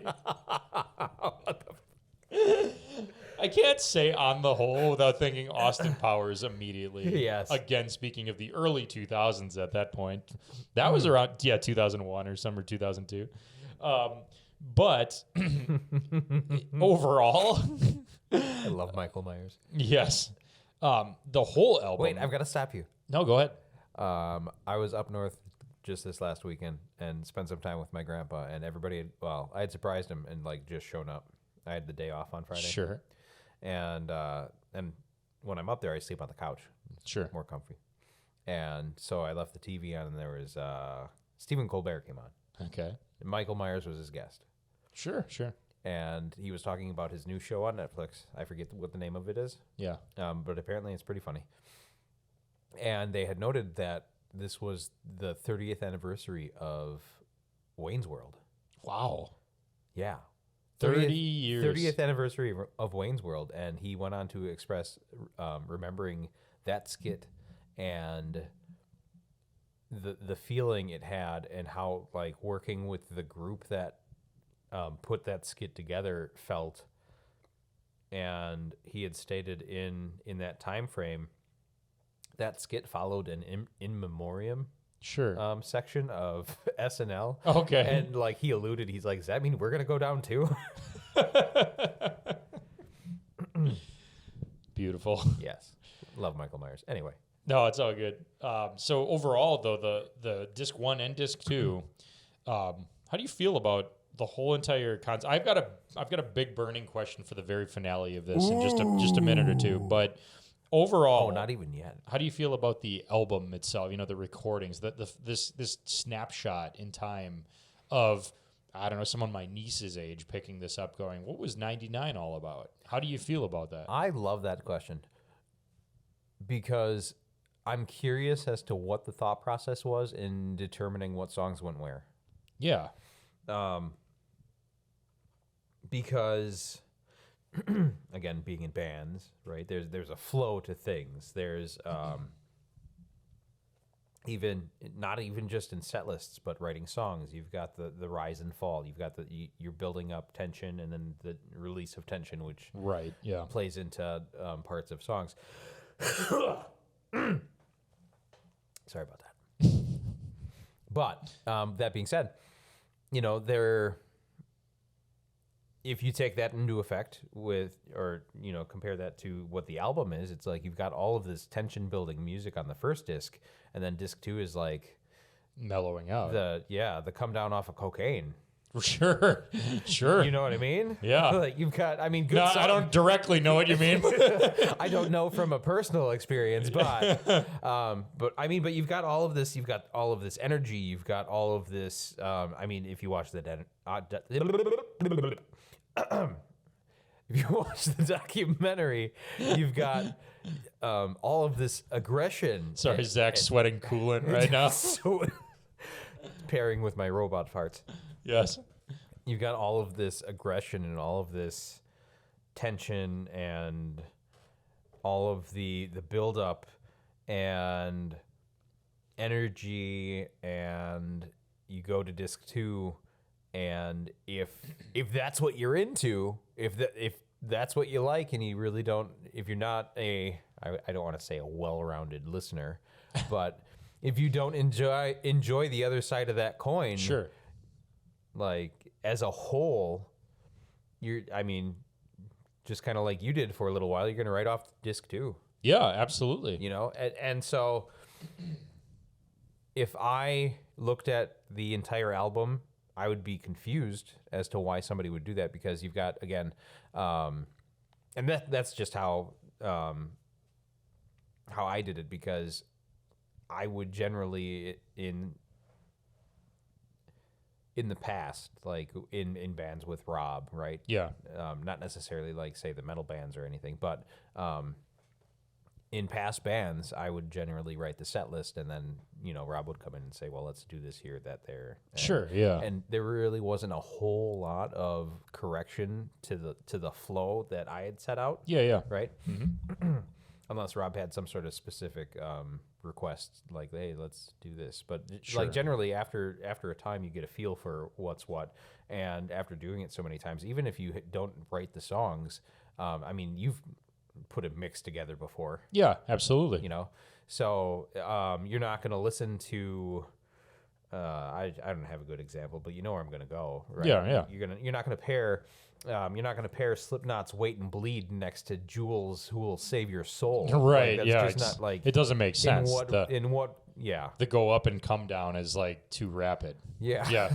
So maybe that was the theory behind how they did this. Not just, hey, we're going to put everything on disc 1 that is drive popular. that nail home and just feel real sad afterwards. Right. It's going to be real dark and depressing, and then we're going to have to throw some Baby Shark after. Yeah.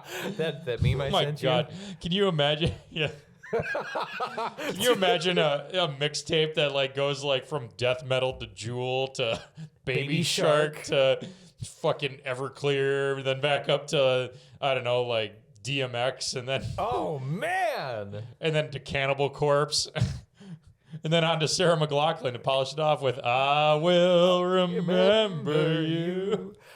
Then lock somebody in a padded room with that, and just come back an hour later and see what happens. I was just about to go there. I was just about to go there to see. We should donate to science. It'd be messy. We need to. Jesus. That would be a mess that I don't want to launder. Yeah. Now I'm thinking about Sarah McLachlan playing that song as everybody's burning down the fucking trailers with vending, like food vendor stuff in it. Oh, that reminds me of a joke. Reminds me of a few jokes. Sarah McLachlan's music. No, not Sarah McLachlan's music. I've been getting into jokes again lately, and Uh-oh. This one isn't a long one. I've been getting into joy again lately. The way you say that. No, so there's one I'm thinking extensively that's in the movie Desperado. Okay. Right? That's the one with what's his name? Oh, it was Antonio Banderas. Oh, okay. Right? I'm thinking of somebody else. Yeah, go ahead. And Quentin Tarantino tells a joke in a bar. Yeah. And that's the joke I thought about, and I'm not going to tell you that one. To listen to that joke, you'll have to watch Desperado. But I told one earlier this morning. How do you know if an ant is a male or a female? I check his balls. I don't know. No, they're all ants. Otherwise, they'd be uncles. Oh, God. Yeah. Help me now. But, yeah, so I think that I like the mixture of what they did with this live album. I mean, even now knowing the absolute atrocity that the concert was for some people, Yeah. probably for a lot of people, I still like how they managed to salvage what was really meant to be the point of that, which is it's a concert. You know what I mean? And like, I actually feel like the live album, if you're an individual that went and watched the documentary and then, you know, you have an opinion following that, whether it's this is the worst piece of shit, you know, like humankind has ever pulled together, Woodstock 99, or I don't see what the big deal is. We just set a bunch of trailers on fire and stole an ATM machine, you know. And so, Lord of the Flies. Yeah. Regardless of your opinion about the documentary, if you just approach the documentary first and that's all, I actually feel like the live album is saving grace because it's saving grace for the bands and for the fact that it's not music, media, entertainment, kind of like we were talking about during the first part of this podcast. To kind of justify the fact that they didn't contribute to the giant piece of shit it turned out to be. Yeah, I mean, like, it's definitely not the band. You hired the band to do, just like that one guy said in the doc. He's like, you can't be pissed at Fred Durst for being, he's being Fred Durst. He was doing what people wanted him to do. Yeah, you know what I mean? Don't hire Fred Durst then, you jackass. He didn't sing a song saying, hey, guy in second row, grope that girl on the titties, you know, or anything like, you know, like does the music, you know, aggressive music make people be aggressive? I would never say no, but I don't think it always leads to the worst of the worst. I think this was a worst of the worst time period for it or something like that. You know what I mean? The artist can't be responsible for how the audience chooses to dispel respond. that energy. That's right. You were saying that earlier in this. Yeah, absolutely. You're absolutely right. So I think the album is actually saving grace for the era, not necessarily for the concert. I'm sure plenty of people had a horrendous experience there. Comparable, worse probably off than the Fire Festival.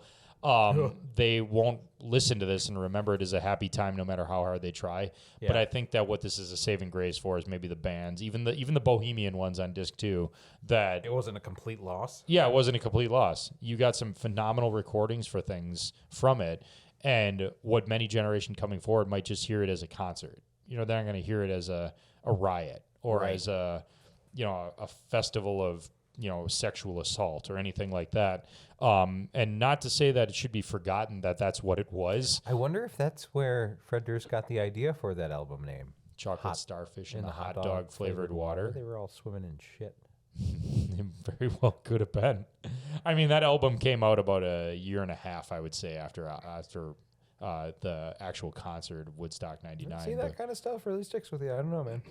Yeah, I mean, literally people swimming in shit and piss. Oh, Worst. But here's my burning question for you that concludes this. And I guess I got my take on it too, but the documentary asks the question, could there ever be another Woodstock 99? I think the better question is the whole brand of what Woodstock, that type of concert was, tainted now after 99? Because they never had another one again. And Michael Lang did pass away earlier this year. Did he? Yeah, it would have been earlier this year because the doc came out last year, so he was still alive. There was talks in there being another one before he passed. Yeah, it was going to be it was in 2019, and I think that would have been the 50th. Yeah. Yep, yeah, 50th anniversary. And I think never they came to mentioned that at fruition. the end of the documentary. They did, yeah. It never would have came to It never came to fruition, and he died earlier this year. I believe it was lymphoma or something. I'd have to check in. It wasn't Limp Bizkit? It wasn't Limp Bizkit, no.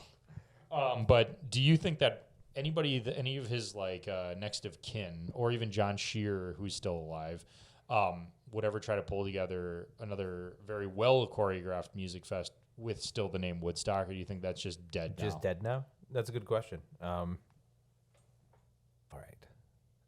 So, do I dare think anybody is going to pick up the name Woodstock and have another and set off another festival?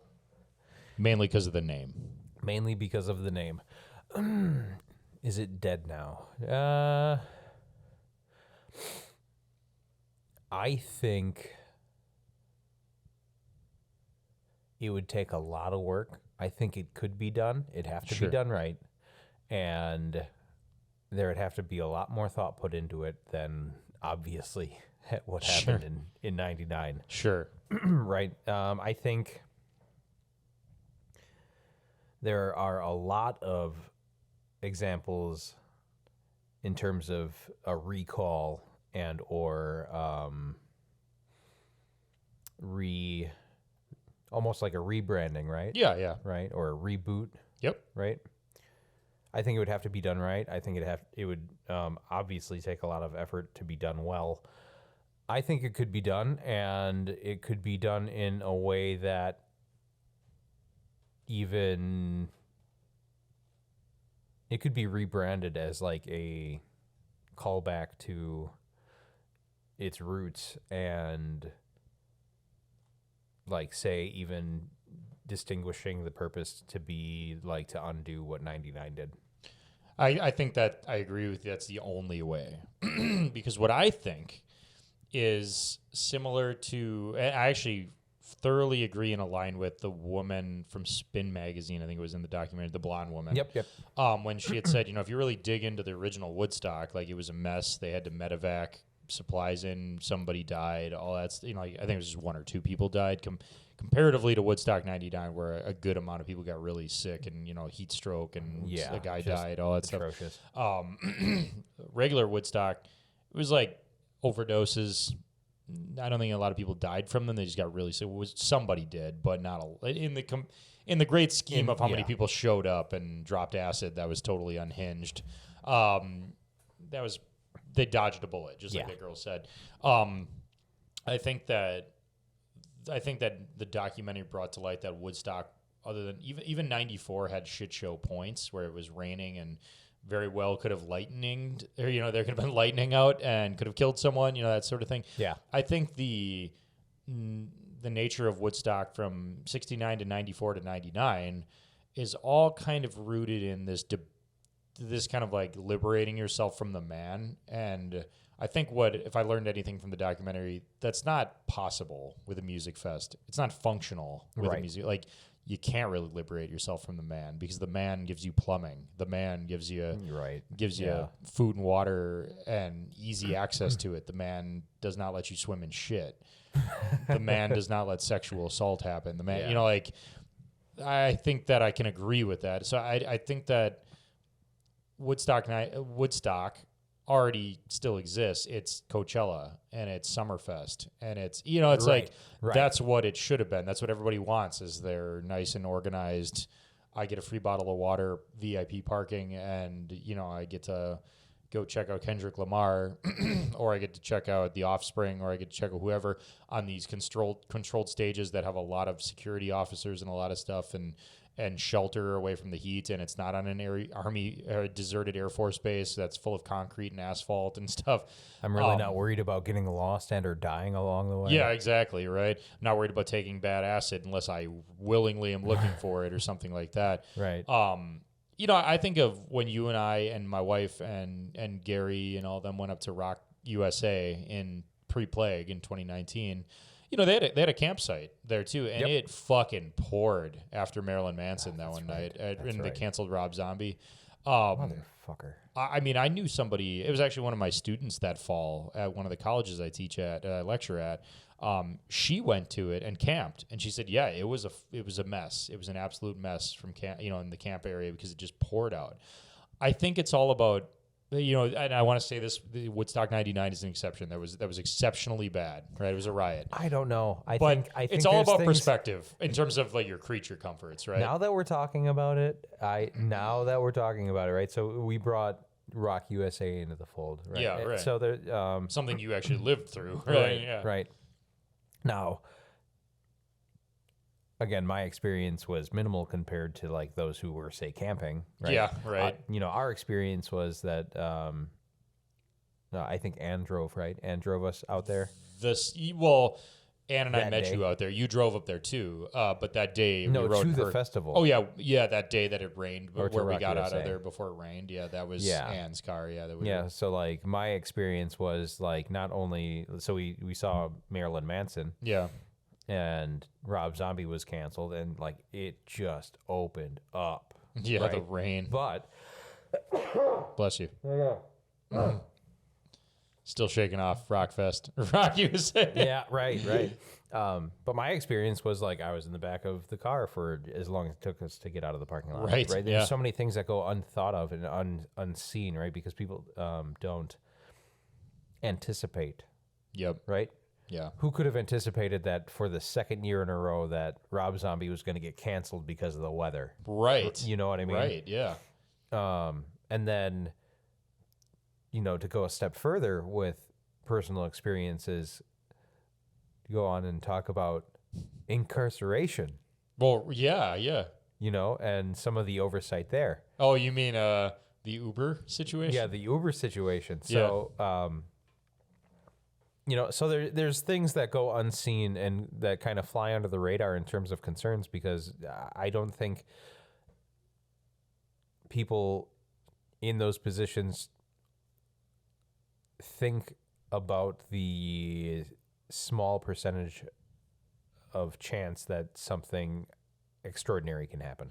I agree. And I don't think that people in promoter positions have the ability to foresee every it's last the summer. issue. What's the chance that the rain, right, that the sky's just going to open up and Armageddon will rain down?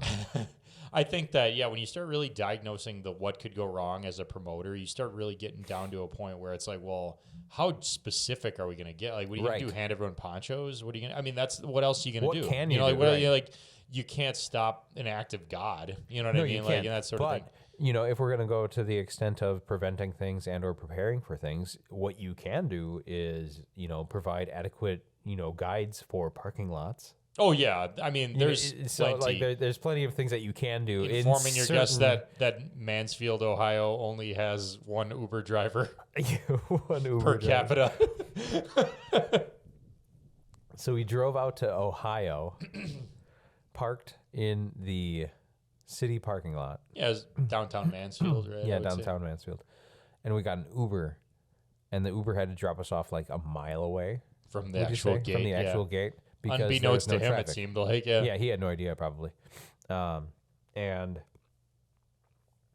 so all in all, this was a 3-day festival, mind you, and we only went for the first day. Yeah, the one day. Yep. We went for the first day, and long story short, we get through the festival, great time, and we're deciding what to do on the way back. Like, okay, well, let's see if we can get an Uber. Well, no Uber's coming up this way. Yeah, right. And we couldn't get a hold of Uber. It was like we didn't have internet. Yeah, that's what it was. We couldn't get a hold of anybody. So we walked. It wasn't that far. It was only a few miles. We walked back to back to your car, or maybe back 2 to the miles. car rental. I think that's where we discovered that the guy dropped us off. It was only maybe like a quarter of a mile. It felt longer because it was hot out. Yep. But it was like, no, we were as close as he was going to get us, but it was decently close. At the moment when he dropped us off, I'm like, wow, we have to walk to you. I'm like, but by the time we were leaving and we got to the point where he dropped us off, it was like, that took us like maybe 15 minutes. And It's like, now we just have to walk the way he drove us. And it was like one left turn, one right turn, and we were already in the parking lot. Right where we needed to be. And so with as long as it took us to get back, which wasn't really long at all, it was actually a nice walk. It was nice out. Yeah, it was early September of last year. Yeah. And even though we encountered that skunk. That's right. Decided to swap sides of the road. That was a close one. I forgot about that. Yeah. I was like, what do you think that is over there? Let's cross the street. Yeah, let's go away from this. Yeah, it was definitely a skunk. So we make it back to the vehicle. We get back to the hotel room, and we get up the next morning and eat breakfast, and we're about to make our trip back to good old Wisco.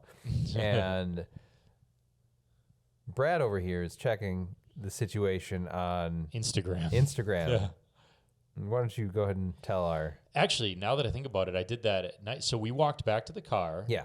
We got there, the concert was probably over at 10:30, like most concerts, 10:45 maybe, something like that. Yeah, I think so. Also, a fun fact, we got a fan as we were talking. Yes.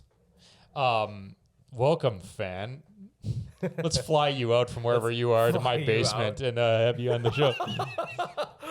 Anyway, go on. But at any rate, so we got back to the car probably 11:30, got back to the hotel maybe midnight. I took a shower, actually, got out, got comfortable in my bed, and then pulled out Instagram. It was maybe 12:45, let's say, conservatively.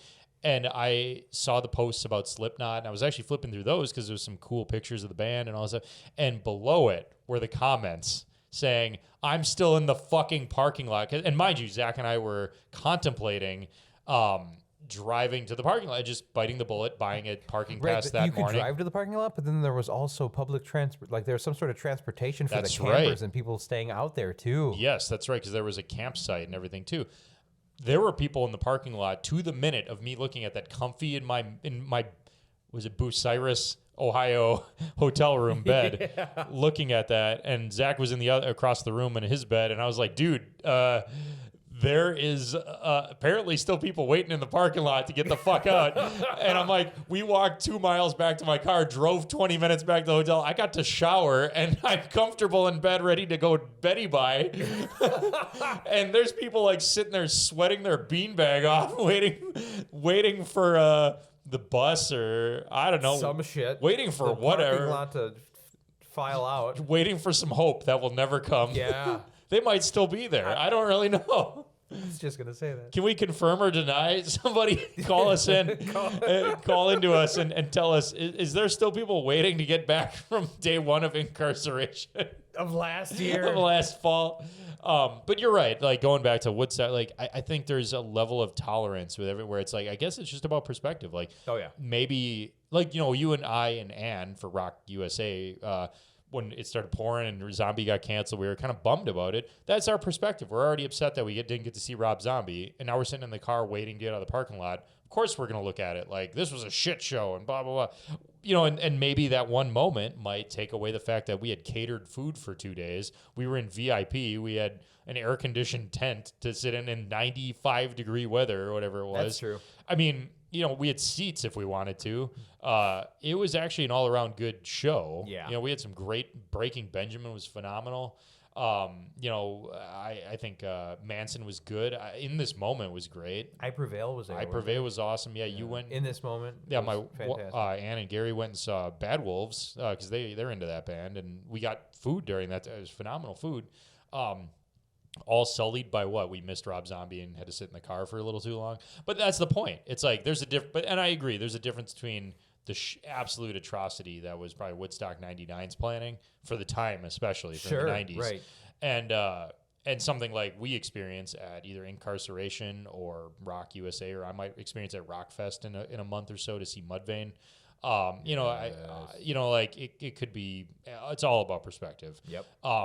So do I don't know that another Woodstock would happen in the sense of just that branding, the slanderous nature around it now. They'd really have to turn it around and they'd have to have the purpose to undo what 99 was. But what I want to conclude with just real quick is what I hope to see way more often is exactly what came out of it, which is this live one song from every band disc from a music festival. I think that is horrendously missing in the world of recordings, live albums. I need, something like Incarceration 2021. Here's one track from each band live from that weekend, right, on this double disc or triple disc. Especially streaming now, it's like you don't have discs. You could just make a literal like. I'm going to talk about this at a different episode, but like albums might just become playlists because do they have to really be certain albums, right? Like compilations, do they have to be 20 songs long or 10 songs long or 8 songs long or what? No, they could be as many as you need to cram on there. So now talking about like Woodstock 99 for the times, you got 32 songs from the best over 2 discs. Yeah, but like nowadays you could put every fucking band on there one song at a time. You know what I mean? And newer generations coming up discovering new music on Spotify, Apple Music. They're not going to need to go buy a 2 or 3 disc thing that they have to put all in their car's CD changer to listen through, or then import into iTunes and then put on their iPod or anything. No, like they'll just hit that playlist and listen to all one after the other, all these live recordings from a music festival. I pray that becomes the norm because the concerts you and I go to, the music fest that you and I go to that have Slipknot, Mudvayne, Rob Zombie, whoever, Hailstorm, all of them, like one live track from that weekend, we get to connect with because we were there. You know? And I know you and I are doing some special episodes coming up about, live video recordings, right? Like brief mini episodes of that. Yeah, I'd proposed that, we're essentially talking about live music in that format, live music. And there have been, excuse me, since Armageddon and the end of the world. Yeah. And everybody locking down, there'd been a number of live performances that were streamed online, via YouTube or what have you. Yeah. Like you had to sign up. You may have had to pay for some of them. They may have been free. I remember, what company is that? It escapes me. Live Nation? No. Ticketmaster? Live Nation was, I think, a partner in it, but it was done by a record company. Oh, I'm not going to know. Yeah, but I know what you're getting at. Yeah, but they, so for instance, they had interviews from musicians, and then they had the one I had been watching and listening to during lockdown had the singer from Plain White T's playing an acoustic version of a song, right? Sure. Live streaming that. And there were multiple artists from that label who were on that bill. And the name escapes me, but point being is there was that was free, but then there are other bands who did kind of the same thing in a pay-per-view format where you could buy a virtual ticket to see I think Falling in Reverse had Live from the Unknown. Nice. And then I know that Motionless in White had one also. That one may have been free. Sure, yeah. Haven't made it all the way through that one yet, but can't wait for their new stuff next week. Nice. Anyway, I digress.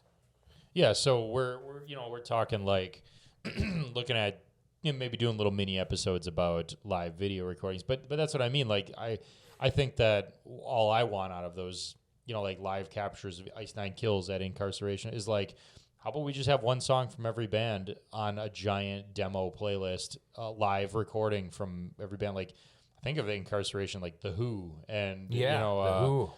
Even Steel Panther, and ones like that I might not give a shit about. It's like maybe I would because I was listening to, there. Exactly, because I was there, and now I have a live recording. Now of they all have the bands this that were awesome on this. song on an album that's out that I didn't get to see. Holy shit! You So know that's what I mean? exactly why I hope they start doing stuff like that, where it's like, why not? I'll buy into that. I'll buy into that. What was your favorite experience at?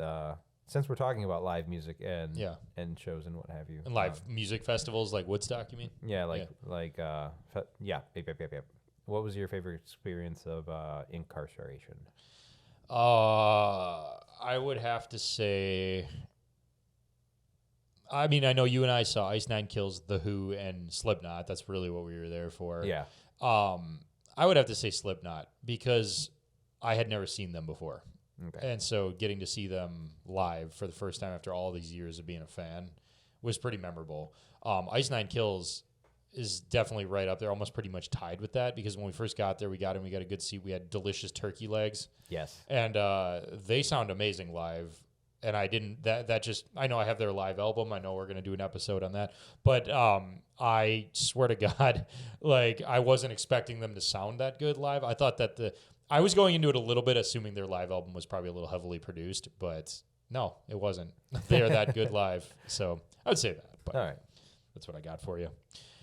So overall, Woodstock 99. I loved Woodstock 99's live recording. It doesn't mean I separate the art from the artist. Does not mean I support it or support the behavior that happened at it. But I definitely love the music that came out of it because that is our era. But thank you for joining us on this extensive double disking that took place of Fuck It, We'll Do It Live. Definitely follow us on socials. Zach's in charge of that, so you know there's probably going to be a lot of accidental dick pics showing up. Jesus Christ. On the topic of... I don't know if my phone camera can pick that up. Oh, God. But, yeah, hit us up on social media. Follow us on YouTube where the podcast is actually hosted because we're cheap asses. Yeah. Feel free to email us at where? alwaysdoingitlive.com. .com, huh? Not that. We don't have a .com. It's kind of complicated. It's always.doing.it.live@gmail.com. So think of it as always doing it live with periods between every word at gmail.com. What else you got?